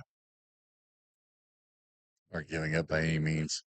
Pat's ready to track down. He's very focused. Corey's more jovial, but he is more focused, more composed here in this third set than he has been so far tonight. Made a good break, pocketed the ball. Looks like he's he's wound up kind of clustered there between the one and the two. He may be able to make a carom playing off the one the cue ball, making the two in the corner. It's kind of hard to tell from here, but see what he can come up with here. You hit this too hard, you don't leave yourself a shot on the one. Well, it looks like it wasn't lined up good enough to make the shot, so it looks like he played safe and played it well.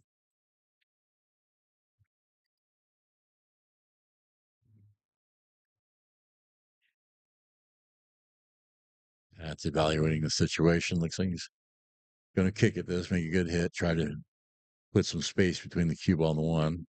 try to leave the cue ball down at that end of the table and bring the one ball down here where I'm at. Didn't hit it full, hit it on the edge, and looks like he left Corey Hook behind the four ball there. Maybe Corey's got enough where you see the edge and cut it into the upper left hand corner there. That's what it looks like he's trying to do. Yeah, he overcut it. So he may not have seen enough of the may not have been able to hit enough of the one to make the cut. That would explain the overcutting in the shot there, just getting a little bit of the one. But he got a good leave out of it and left Pat that long kick shot there just to make a good hit on the one. And a lot of distance here. Again, we're back to cat and mouse here, folks. It's fun to watch. It's enjoyable to see these guys go at it. Corey makes a solid shot on the one there. Doesn't really get where he wanted to be on the two ball. Most likely going to play safe, bringing the two ball back over there and by the four ball and trying to bring the cue ball down table here a couple rails. Well, maybe he tried to make it. Maybe he thought he could make that.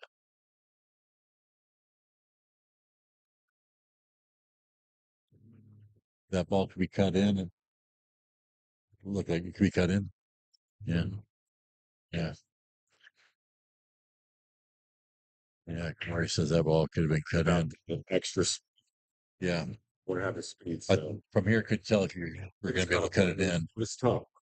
It looked like we were going to have to play it back over here by the four and leave safe, but Definitely. Well, 9 ball, baby. World 10 ball. 9 ball. these guys are giving each other a hard time.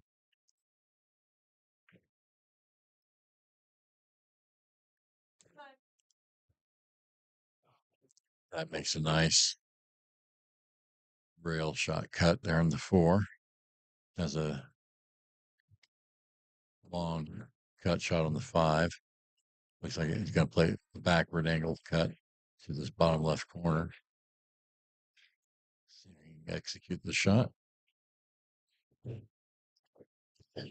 Nothing but net, folks. Didn't touch anything going in. Played it very clean. Got a good position on the six. Got a good position on the seven. Kind of come across between the seven and the nine there. Winds up missing the six ball. A lot of times you're so focused on position that you can very easily miss the shot itself because you're so focused on that position. But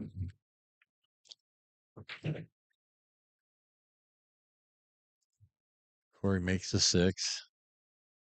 He's got a very tough cut on in the side pocket on the seven, or maybe I don't know. That's really tight. I can't tell from here. I may be playing this ball cross side, but he's playing to make it and missed it. But he left the ball in a position where it's very difficult for Pat. He can't cut it down the rail without scratching the side pocket, I don't believe. So he's going to play a carom off the seven ball into the nine, trying to make a nine ball down here in this corner. Let's see how well he plays this shot. And he played it very well. That's the carom I was explaining to y'all folks, where you make a legal hit on your object ball, and then glancing off that ball, you make your money ball. Very well executed shot by Pat. I'm a little too. I hit it. I may hit it too late, but I hit it.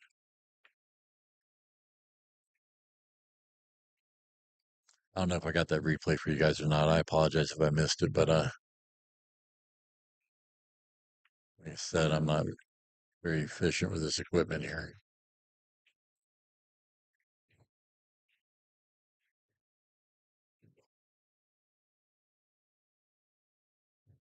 All right, so Pat makes that great carom shot. Gets on the board here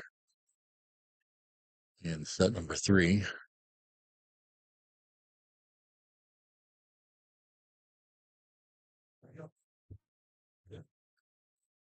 Score is now 2-1. Corey Shemtov leading Pat Dixon.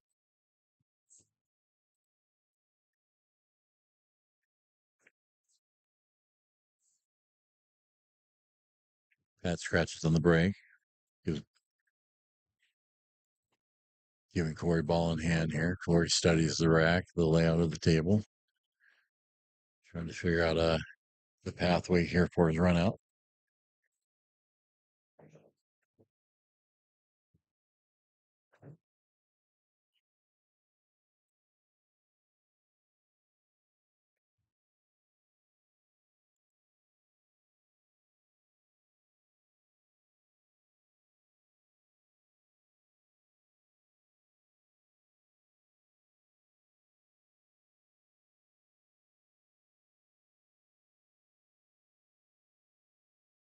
Yeah, Corey's executing well now. He makes the 1, the 2, and the 3.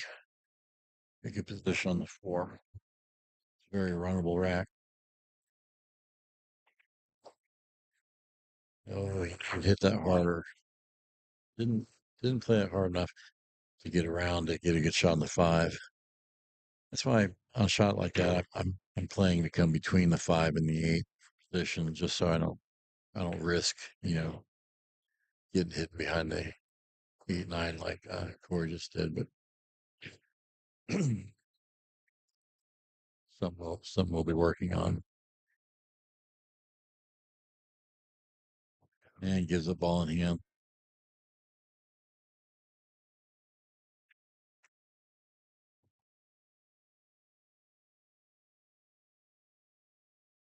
So this leaves an opportunity here for Pat to tie up the score in set 3. We're currently at 2-1 with Corey leading Pat.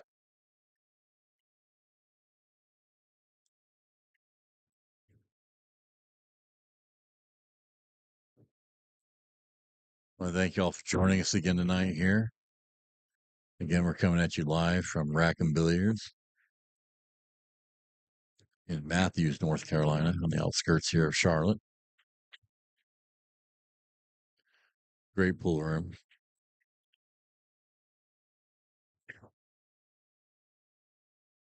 Got a great staff, wonderful food. It's very consistent. No variations. It's always good quality food.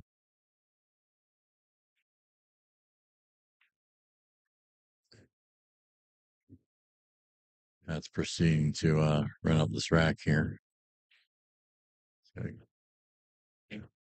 Pockets the 7 ball well. He needed to hit that a little more firm to come across to play the 8 ball here, but looks like they're playing the 8-9. It looks like it's pretty lined up in the bottom right corner here. We'll have to see. And it was, that's what he played. So Pat jumps out on that rack. He comes up and evens the score at 2-2. It's set number 3. At early 9 Dixon. And we're 2-2 in set 3.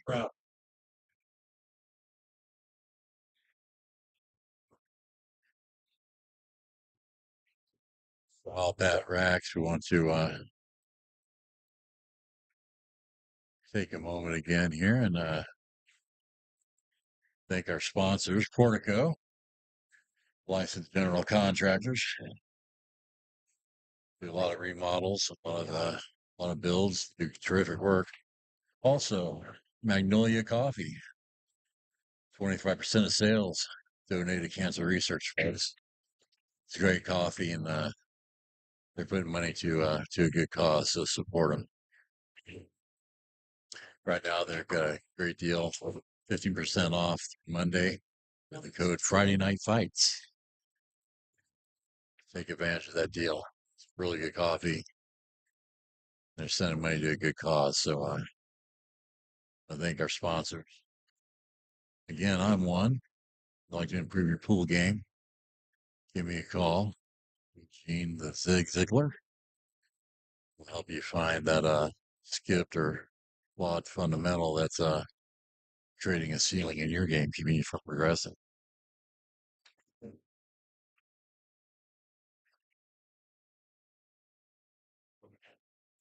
want to thank again Rackham Billiards for hosting us here tonight.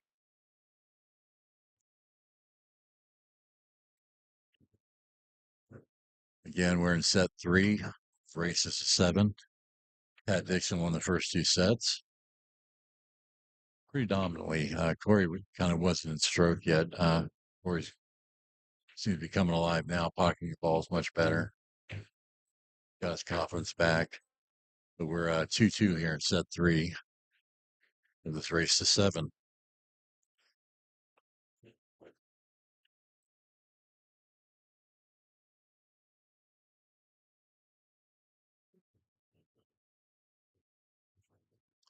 Playing with authority. He's driving the cue ball where he wants it to go. He's controlling it well. It looks like I just as I say that the cue ball gets away from him and he scratches in the corner.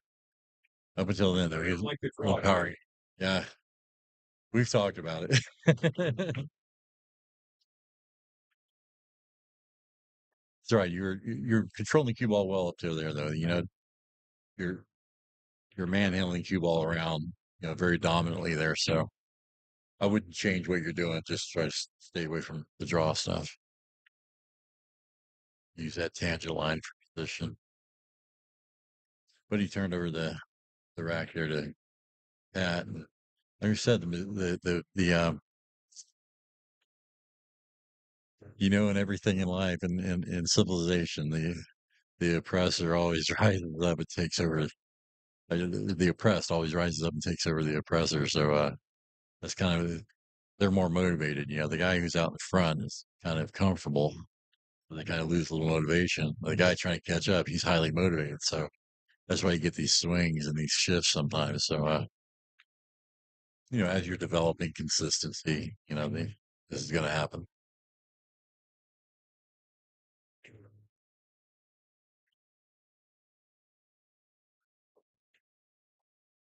Corey misses an 8-ball shot there. He got bad position on the 8, but looks like he got a pretty lucky lead there. Missed the 8, but Pat immediately goes to the jump cue. He's gonna make a long jump over the 9 here. A lot of times when you jump that far, you can send the cube off the table. So we'll see what he does here. Yeah, or you do that. You try to control and not send the ball off the table, then you wind up not hitting hard enough to get over the ball. So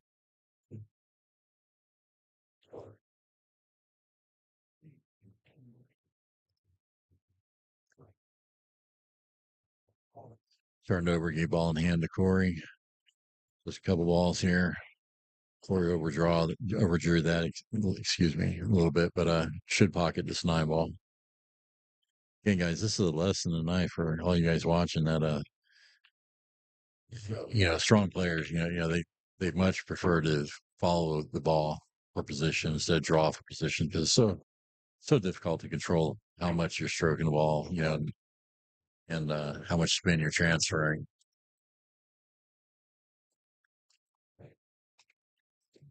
So Pat turned that one over.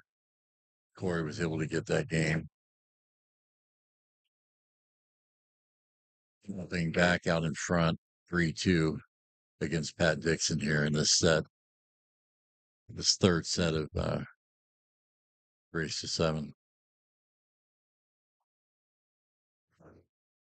Not 7 sets. We don't know how many sets are going to play, but the games, each set is a race to 7.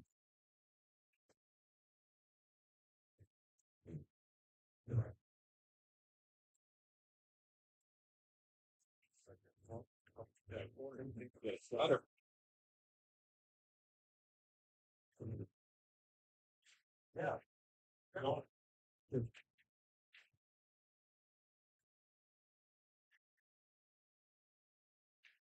Everybody's just sticking it out and hanging with us. We appreciate y'all doing so, showing your support for these players.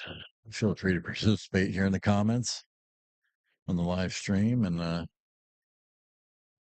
hang out with us. Glad to have y'all. Again, I'm your commentator tonight, Gene the Zig Ziglar. Glad to have you guys aboard. We're all just having fun tonight, having a good time. Glad you guys are here with us. Coming at y'all live from Rack and Billiards, Matthews, North Carolina.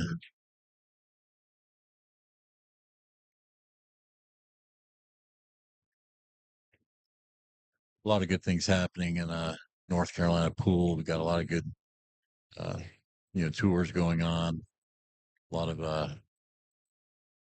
good young players coming up, playing very strong. Got a good, got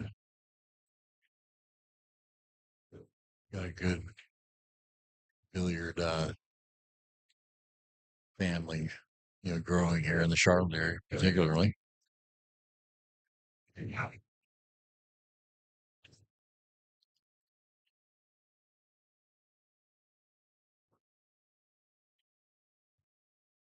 Corey his ball in hand to Pat here. I think we still have 8 balls on the table here. So it looks like.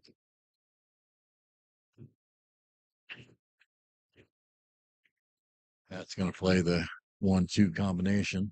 The dangerous part here is making sure that one doesn't go off the right side of the two and leave you without a shot. Play it real soft, and he played that well, controlled where the one wound up, so played it good.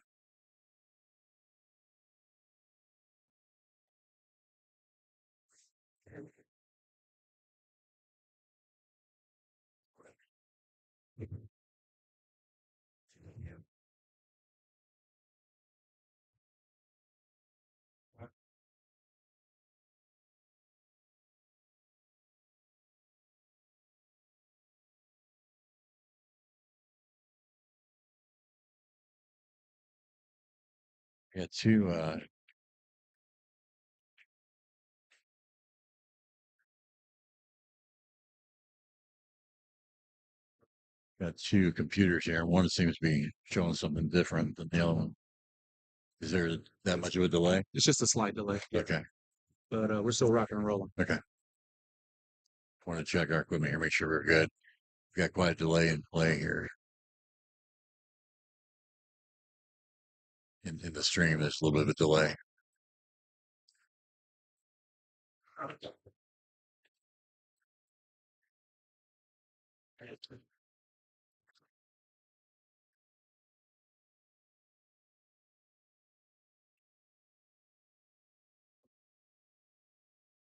In this third race to 7 set, watching this kind of got me wanting to play. We'll see.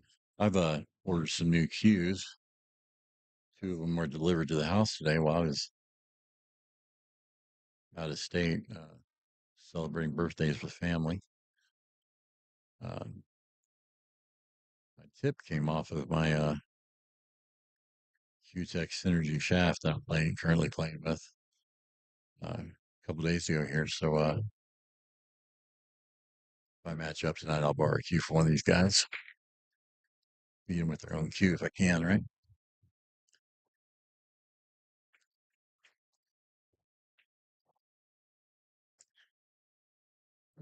That's easily finishing out this rack here. Just got good position on the 6.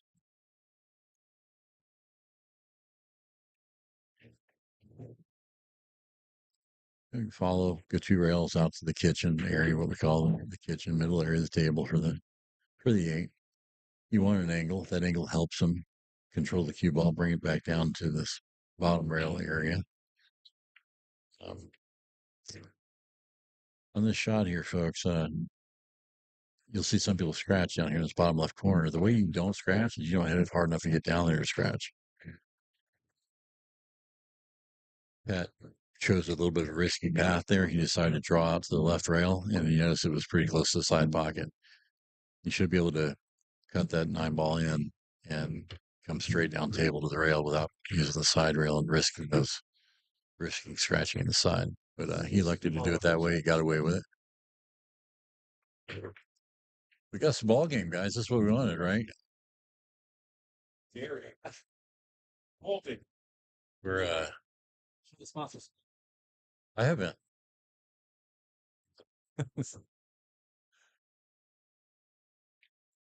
I just got told to show the sponsors some love, which you guys know I've been doing.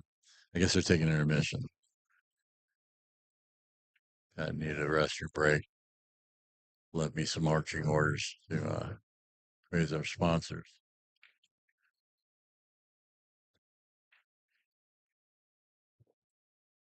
Be a little easier to do that if you didn't leave the hard drive at home with the sponsors on it, right?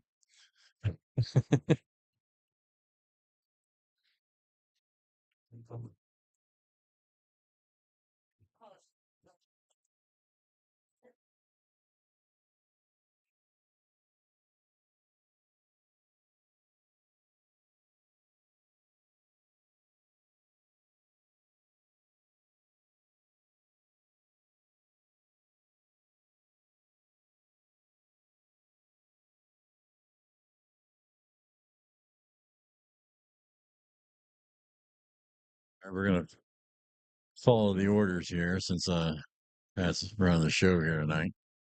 We're gonna give our sponsors some love like we've been doing. Y'all get you some of this Magnolia coffee. It's outstanding stuff, great flavor. It's very full. It's very full flavored coffee. It's very enjoyable. You got a special going on right now, 15% off through Monday if you use the code Friday Night Fights. Type it in there. Again, they're sending money 25% to cancer research. So it's a good cause. Also Portico, which is Corey's company. They do a lot of remodeling, a lot of contracting, and they do really good work, man. They're jammed up. Again, you got me, Gene the Zig Ziglar. I enjoy helping players reach that next level in their game. I really do. It's fulfilling. I take it very seriously. I wouldn't trust my game to just anybody. So when one of y'all contacts me and for help with your game, I consider it an honor to help you and help you find out what's wrong and get your fundamentals straightened out so the sky becomes the limit. The game becomes fun when you're growing and making that climb. It can be pretty frustrating when you're stuck on a plateau. You know, we've all been there, but that's what I specialize in, getting you off that plateau, getting you going. Pat's back. Rail likes it. We're resuming play here. We're 3-3 in this third set. Pat's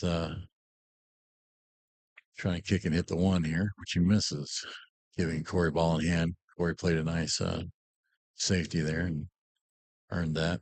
You see, we got the 7-8 ball tied up on the right over here. So it's got to be broken out. This might be a good time to break it out here on the one ball. Instead, Corey played to play into a safety position instead of trying to play to make the two. He played to get into a safety position. Didn't execute it well. It was the right thought. He was playing the correct shot. Wasn't able to execute it well, but definitely a good choice on what to play there.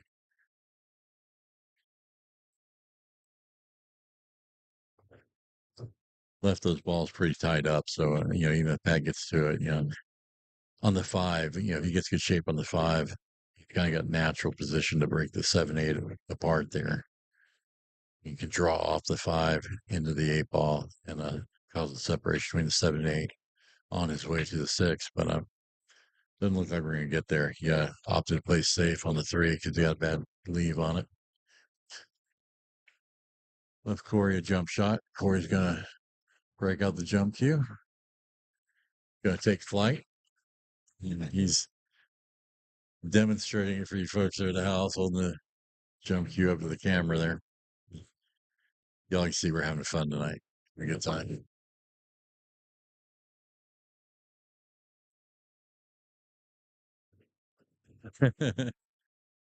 Nice hit, Corey.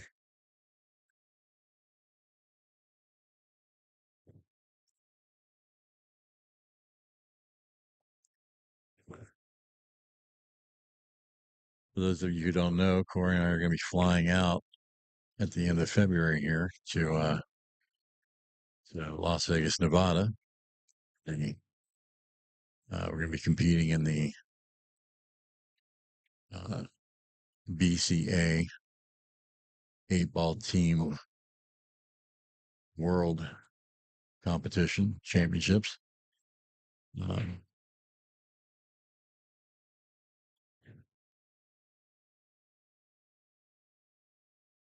we had a young team.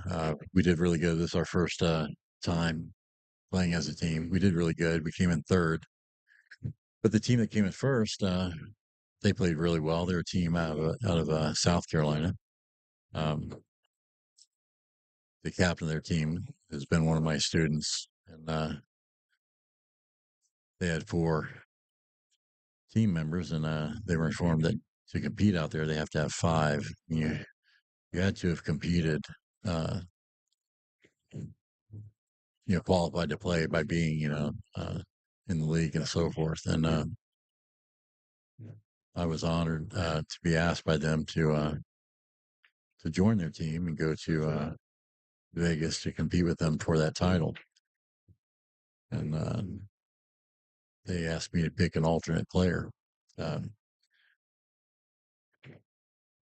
Ideally, we wanted a player that was his Fargo rating was underrated, for their knowledge of the game, their play. So Corey was a really good fit for that. So they had me choose somebody. I um, recommend somebody. We picked Corey. So Corey and I are going to fly out on the 25th of February, and we'll be competing, start a competition, team competition on the 26th and 27th. It's going to play until Saturday if our team is still playing well. We have a really good team. We ought to be pretty competitive out there. So we're kind of looking forward to it. And who knows, right? Sky's the limit. On their website, they said there's going to be they're estimating over 1,100 tournaments besides the event that we're playing in. Um, but over 1,100 smaller tournaments will be taking place also that are open to enter and stuff. So some handicap tournaments, some heads up tournaments. I'm looking forward to playing in some of those heads up tournaments. So is Corey. So that'll be a good time as we get closer. You guys can follow me there on Facebook and Gene Ziegler, and you'll see Zig in parentheses, and send me a friend request, and you follow what goes on in Vegas. So we're gonna have a good time. We're gonna have fun. We're going out there to win, but we're also planning on having some fun while we're out there. It's Corey's birthday weekend, so we're gonna behave, obviously, but we're gonna have fun too. So,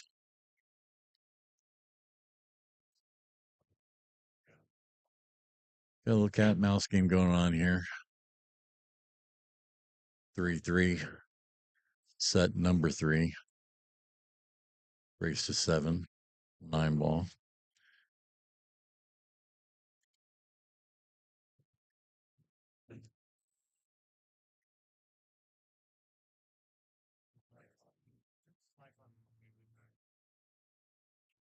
And there's an example of taking a little bit of a jab at the shot instead of just letting the shot flow out of your form.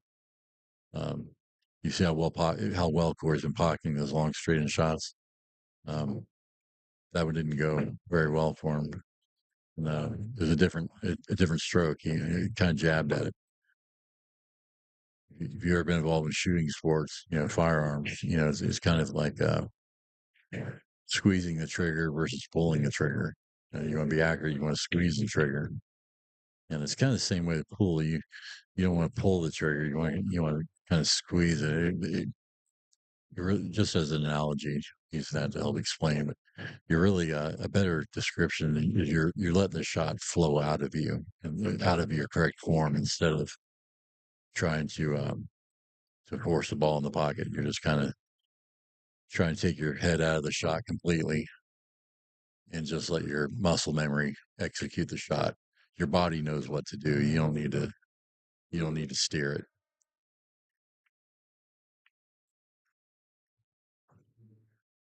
But Corey gets that game.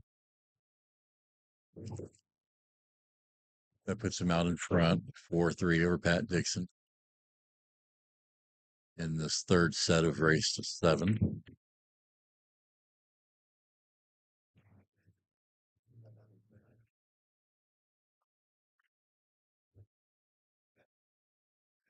Again, I want to thank you all for joining us tonight and hanging out with us. Hope you're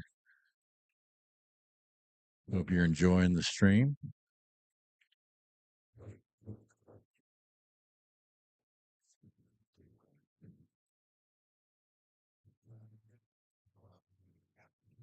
Corey made a nice break there. He's got a good shot on the 2. Nice wide open rack.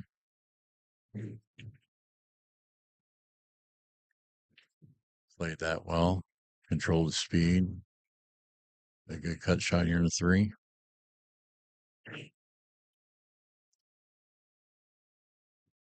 Almost looks like a drill how the 2, 3, 4, and 5 were lined up there. Executed that very well. He's going to play the cut to the left in the left side pocket here on the 4 ball. Oh, he missed it. But he got a good leave out of it. He played him safe. Wound up playing safe. There's a chance he may have been playing that safety, actually. Corey, I'm actually going to ask you on that. Were you intentionally playing the safe there, or did you miss the side? Yeah, he's humble enough to admit the truth, guys. I told you he's a good guy. Two ways.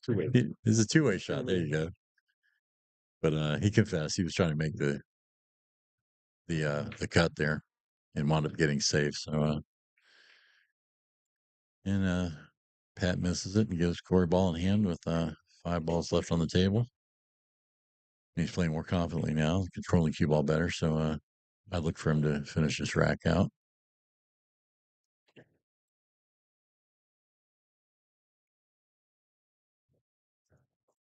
Not the path I would have taken to get on the 5, but he made it work. He got a good shot here on the 5 and should still be out.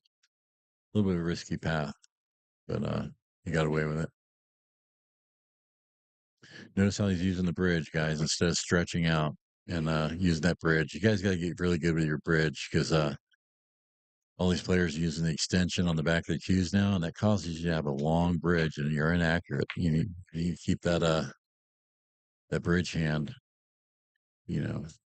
6 to 8 inches, from the end of the cue to maintain your accuracy. Once you start stretching that out, then you become inaccurate. So those handles, those extensions on the back, they kind of encourage you to have a much longer bridge between your bridge hand and the end of the cue, and it makes you very inaccurate.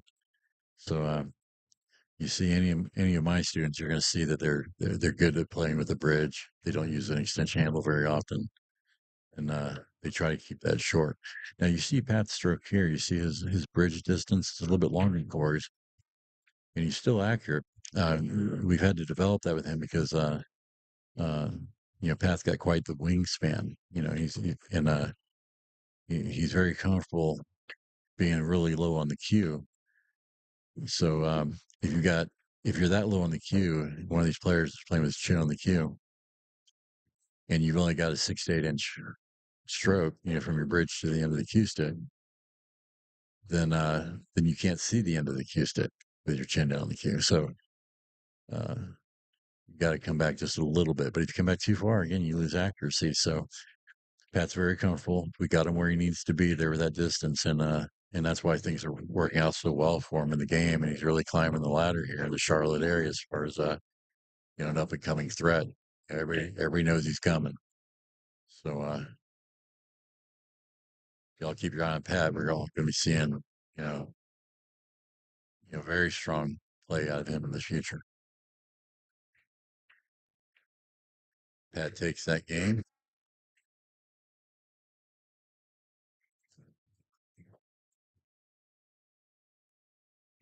To even the score here in set 3 at 4-4.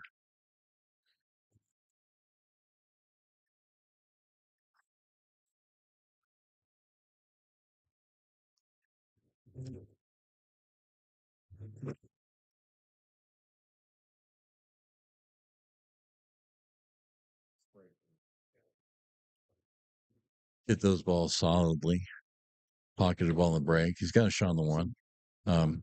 Didn't control the cue ball and keep it in the middle of the table, but it turns out he's on the same end of the table as the 1 ball. His natural path cutting the 1 on the side, into the corner pocket, causes the cue ball to go away from the 2 instead of toward it. So you either got to go all around the table and try not to hit any balls, or you got to play it real soft and try to maintain a cut on the two. That's what he's elected to do here. So it's a very makeable cut, but it's not an easy cut. It's not a give me. This would be a low percentage cut, especially on this table. So we'll see how well he executes it.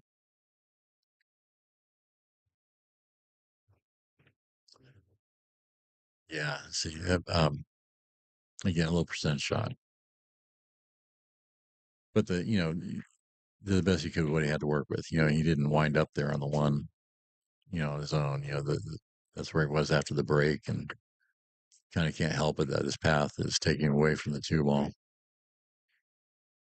There was a possible safety there behind the seven, bringing the two ball down to this end of the table. That may have been a better choice, but he made a good effort at it and almost made the shot, but did turn it over to Corey. We'll see what Corey can do with this here. Shame on him for using that bridge he just used on had like a 3 foot long stroke between his hand and the tip of the cue, but he got away with it.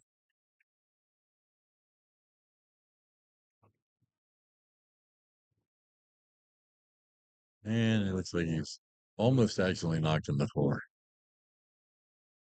So here we go again. There's a combo, 3-4 combo. I believe a shot here. Uh, he may try to cut the three in the side, but I think he's playing the combination. So again, this is one of those shots you got to control where your object ball is going after you make the ball you're trying to pocket. Here's a prime example. So he hit the ball, didn't make contact fully with the four with the three, which caused the three to go off the side and basically not leave a shot. You got to play that ball real clean, fully into the four ball, so it stays right there in front of the corner pocket for him. But he's left himself a bank or a good position to play a safety, and he elected to play the safety, and that's a two-way safety. Where you're trying to play safe the three behind the nine, and you're also trying to leave the cue ball behind the seven. You usually wind up getting one of the two. Um, it's better to focus more on where you leave the cue ball than where you leave the object ball because then that eliminates the possibility of scratching. A lot of times people will go to play safe, and sometimes they scratch because they're putting all the emphasis on hiding the object ball, and it's easier to control the cue ball and put that where you want it. So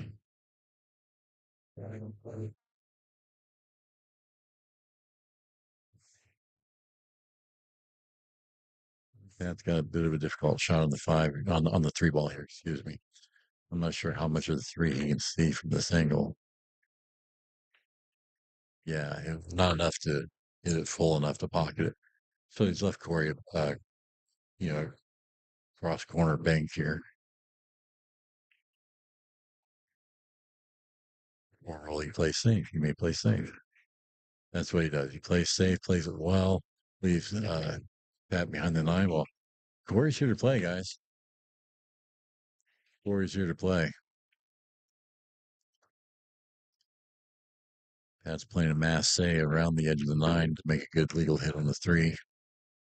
Hits it, but a lot of those shots you wind up selling out like this. So he's left Corey a pretty easy shot on the three and natural shape to get on the five. And the risky transition is the seven ball. You got to play it real clean and get good position on the eight.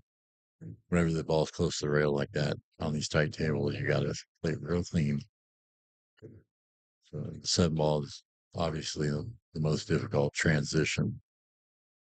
So we'll see how he executes this. If he makes a good shot here in the seven, gets good shape on the eight, I predict he's out. He'll win this game.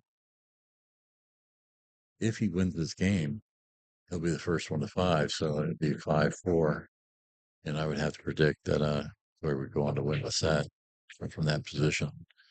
He makes the seven, leaves himself a long shot on the eight, but a makeable shot. But you got to play this clean. If it touches the rail going in, it's likely not to fall. So we'll see how well he executes this shot. Oh, he missed. Yeah. So that's distance. That's what I spoke about to you guys earlier is all that distance to play a little tighter position, make your shots a little easier. He's left Pat a pretty good shot here in the 8. A good angle to get back on the 9, so that might cost Corey.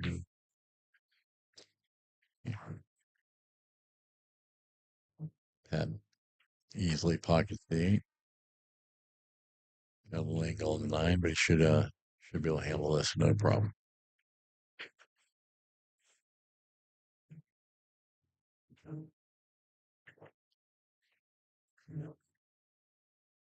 That's a very impressive thing. That's what you see in a champion right there. He's down there. He didn't like it, didn't feel comfortable. Instead of pulling the trigger, he gets up. He regroups. Start his wind up all over again. It's just like somebody walked across from the shot. When that happens, you regroup, you get up, you refocus, you go through your pre-shot routine, and way to redo your pre-shot routine. Very well done. As his coach, I'm glad to see him do that. The mark of a pro. Sorry.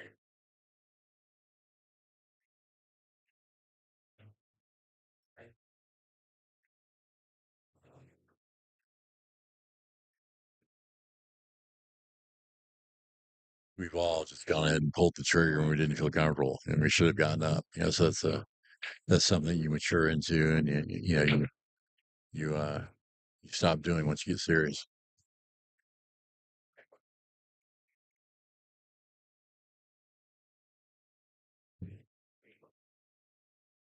I was distracted. I'm being asked by the players what the score was. We've got 5-4. Pat Dixon leading Corey Shemtov in set 3 here of this race to 7.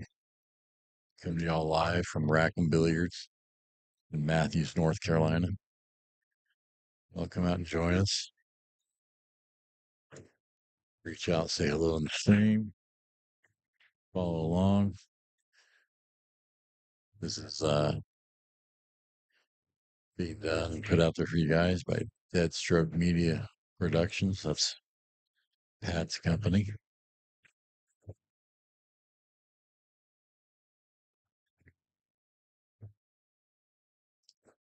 You guys can go back and watch some of the other challenge matches. There's been quite a few now.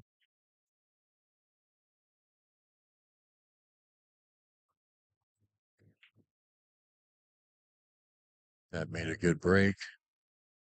He's blocking the balls well. Don't see any reason why shouldn't get out on this rack. The 7 balls on the rail, and the transition from the 6 to 7 can be a little difficult, but we'll see how he winds up on this.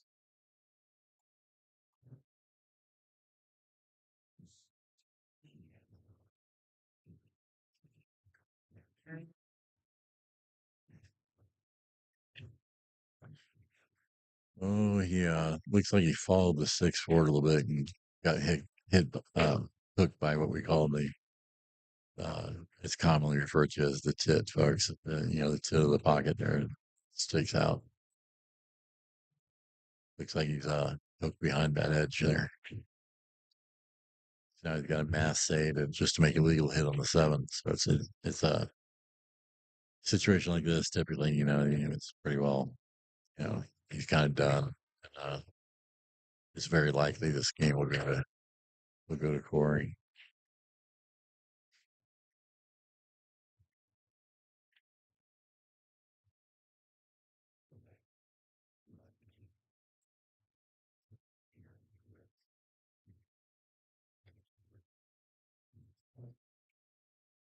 Yeah, no hit, ball in hand. Corey's got to play the 7 ball clean because he's got to, use a little momentum to come off the rail to get position on the 8. So 7 ball's not quite on the rail. It's just a little bit off. But from here, to me, it looks like Corey's lining the cue ball up a little too straight. But he wants to make sure he makes the 7, but Go straight that way. he may not have the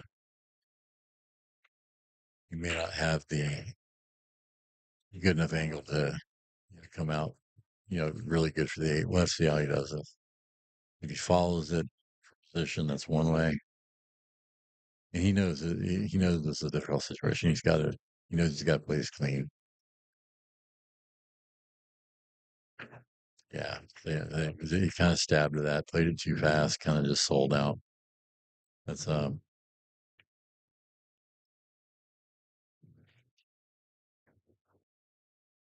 he's definitely not happy with himself over that.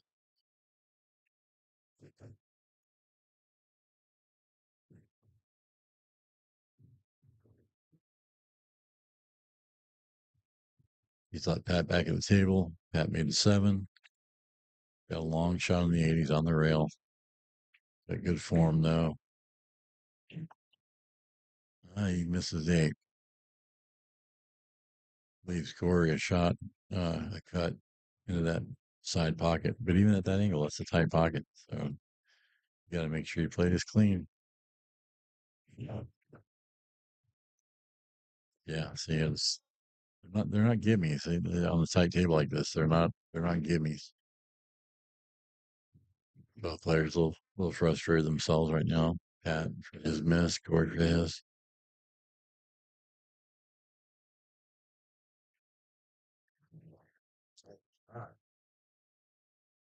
Pat regroups, plays 8 ball very well, gets good position on the 9. He's got an angle. I mean, he's got to hit this accurately.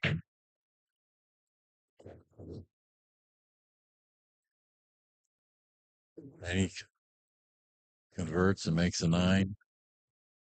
Put him on the hill. So now, Corey led this set starting out. Now, Pat's hung in there and fought back, and he's on the hill, 6-4.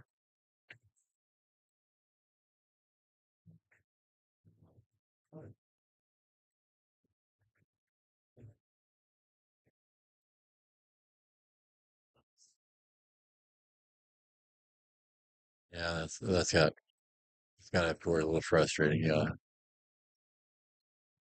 know, started out strong here in this third set. I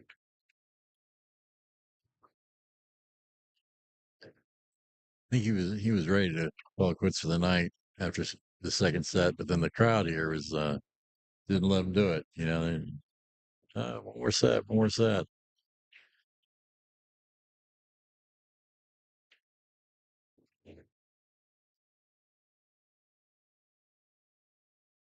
They're saying, entertain us, entertain us.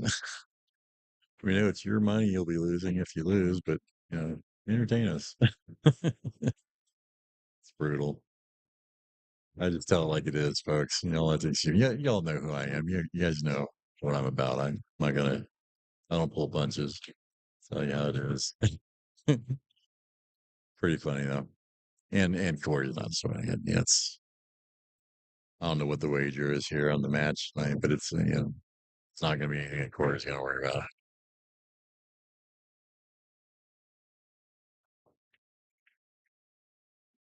Cat's got a long shot here in the 2. Got a difficult cut. Man, these guys are playing safe on these shots, and um, a little bit higher level. You know, my Fargo score is not accurate because I'm new to the whole Fargo thing. When I was playing, you know, real pool, Fargo wasn't a thing, so my Fargo is not accurate. But on the level I play, and I say my level and above, we're playing to make those balls, and instead of play safe on those. Those are makeable balls to we can get position off that and run the rack out. But at some point, these fellas are gonna have to transition to making those, because against better players, you don't get many opportunities. You got to be able to capitalize on those. But playing each other, that's probably the right call to play those safes on those shots, and instead of uh, instead of going for it.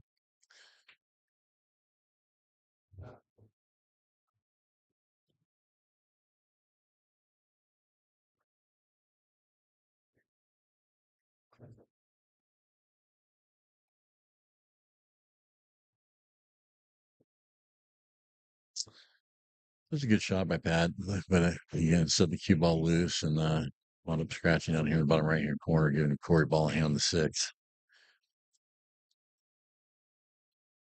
Obviously, this is a huge game because Pat Dixon being on the hill. Corey's got to win 3 games in a row here to pull this win off.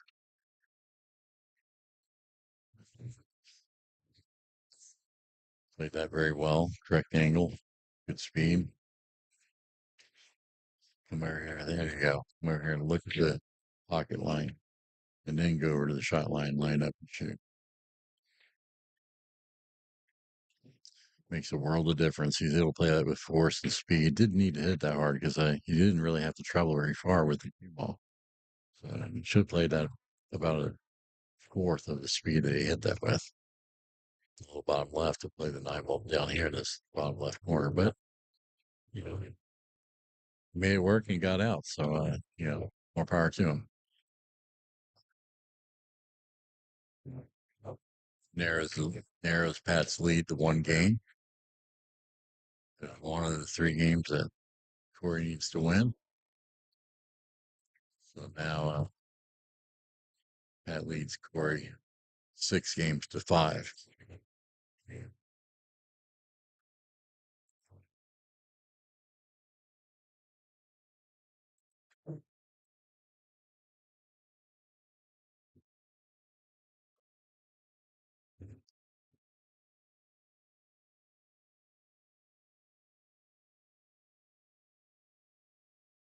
Folks, I'm not just a teacher or coach of these guys. I'm a big fan of both of these gentlemen. That's why I'm here doing this tonight. This isn't something I'd be very enthusiastic about, except for that it's these guys. They're both really good people. Both have the right attitude towards the game.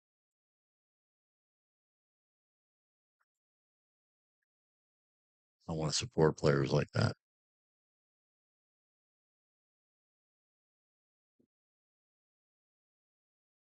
And I'm not too shy to ask you guys to do the same. You know, support the good guys game, y'all. Every sport has some bad apples, give the good guys the support they deserve.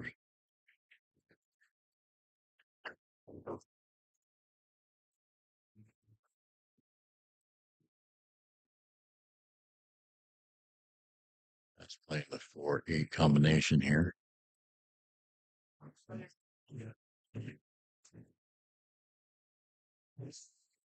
Got a little bit of a good outcome there, rolling into the 5. It's not great. He's got a little backward cut, full length table cut on the 4 ball here, but he should make it. Played it well, played it clean. He's put himself right up against the 6 ball, so he's elevated, he's jacked up. And we talked earlier about accuracy. When the back of the cue is elevated, you lose accuracy. But he's going to try and make this 5-9 combination to close out this set. Let's see if he can make it.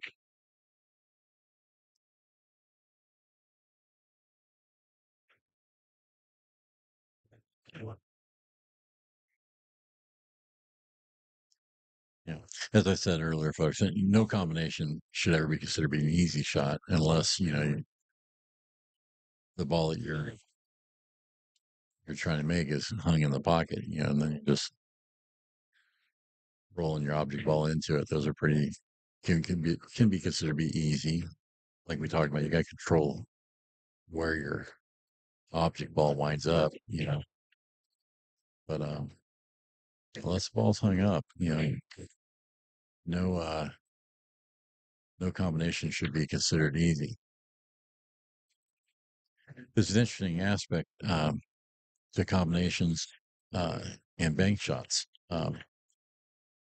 Players tend to play both of them faster than they play other shots. It's almost like they're not, they know that they're pretty missable, so they're kind of I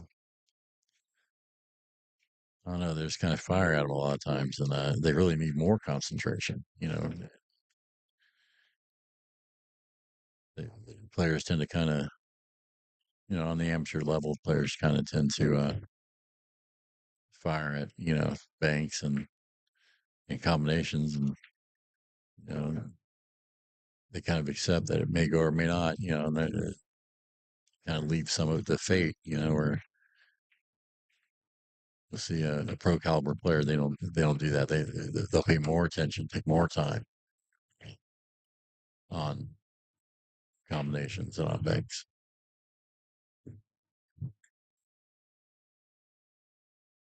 That's firing at the 7 ball here. Got 2 balls. He makes a 7. Rolled forward. He kind of wanted to stop or back up a little bit, but he's got this backing roll cut on the 9. If he makes this would give him the win of set 3 here.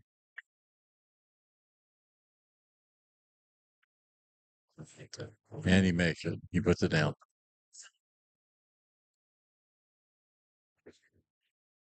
I think they're done, folks. I think they're calling it quits.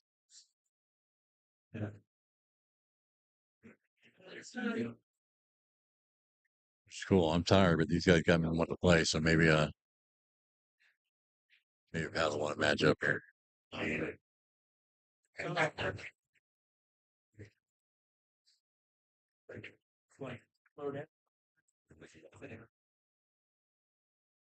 Pat takes the third set, 7-6. Levine. All right, coffee for you. Nice. Thank you. Appreciate Good it. job tonight. Is that you? Yes. Oh, I didn't realize it. Okay. That's the banners that are going. Have you been hearing me? I've been plugging. Yeah. Thank you so much. Appreciate you. I'm ready to play if somebody loan me a cue. Pat, are we playing? You're done? Oh, Pat's done. Good win. Thank you kindly. I wanna shout out, first of all, Zig. Thank you so much for holding down the fort, running the show, commentating, keeping everybody engaged, man. Really appreciate you. No problem. Glad to do it. Absolutely. For those of you that don't know, the Zig is, well, he probably said it 1,000 times, which you should.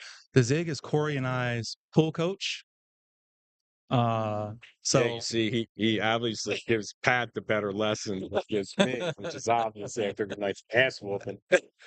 me and Zig have met up like 3 times. But no, I mean, Zig is our pool coach. One thing about Corey and I is that we really love the game. We're trying to get a lot better.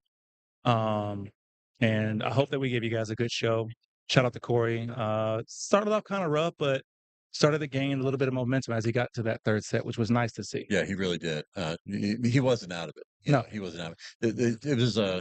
It was a game of momentum tonight. It Yeah. really was. And once you get that far down from momentum, it's really hard to fight to come back from that. It really is. Absolutely. Especially, winter break on a magic rack, race to 7 is very tough. But I do also want to say as well, a big shout out to Corey, because not only does he love the game and he wants to improve at it, but he's a huge supporter of the local pool scene. Absolutely. I mean, he sponsors us today. He sponsors so many different tournaments and pool initiatives around the city of Charlotte. So we really appreciate him. Thank you to Absolutely. Portico. Portico Licensed General Contractors. If you need home renovations, anything done, call that man. Shout out to Big Ben from Magnolia Coffee Company. We really appreciate them. Yeah, we do. That discount code is good through Monday. Okay. Friday Night Fights is going to get you 15% off of some of no lie, they are my favorite coffee company. Like before the sponsorships, me and Ben were hanging out. We were cool, shooting pool and everything. And I started to try some of that coffee. Yeah. My top 3 favorite coffees come from them. So I've had the coffee before. I didn't know Ben was affiliated with it. Yeah, he's like their lead guy. Yeah, I did not know that. I've had the coffee before. It's a very full flavor coffee. Yes. It is high quality coffee. And local to you right here in Matthews, North Carolina, man. So yeah, gotta support that. Support that. You get 15% off anything on the site using Friday Night Fights. That code again is good through Monday. If you guys do end up using that code, get yourself some coffee. It helps us out so much. So It even really if you're not a coffee does. person, buy one bag for somebody in your family that loves coffee. Absolutely. It's great Um, coffee and a good cause, a good deal going on. absolutely. Yeah, we appreciate Ben big time. And everybody that tuned in live, man, appreciate you. We were struggling through some of the hiccups. I noticed that we dropped a whole lot of frames. Kind of hard to play and run the stream at the same time, but I appreciate y'all who stuck in with us, watched, everybody that came out to support us in person. Had a little Wi-Fi problem, but Yeah, but I don't think we lost a lot. worked it out. Yeah. But no, thank y'all so much again. Portico Licensed General Contractors, thank you guys so much. Thanks, Corey. Thank you, Zig, bro. I really appreciate My you. pleasure. My man, Big Ben, brother from another mother, Magnolia Absolutely. Coffee Company. Thank you so much, man. Really, really appreciate it. If you want to call out one of these jive turkeys around town, huh? Okay. Put a little something in the middle There's so many to choose from. because they think they're hot stuff. All right. So many to choose from. They think they all that in a bag of chips with some dip. Hit me up, man. We'll get us a little another Friday night fight going on. Oh, and you can count. I'm going to be involved. I got to get. I'm still waiting on this knee replacement. Yeah. I'm still trying to get healthy, but I'm coming back. You guys know I'm in the fight. Series. Absolutely. Yeah, beat Zig. Who could beat the Zig? The most appearances. Yeah, absolutely.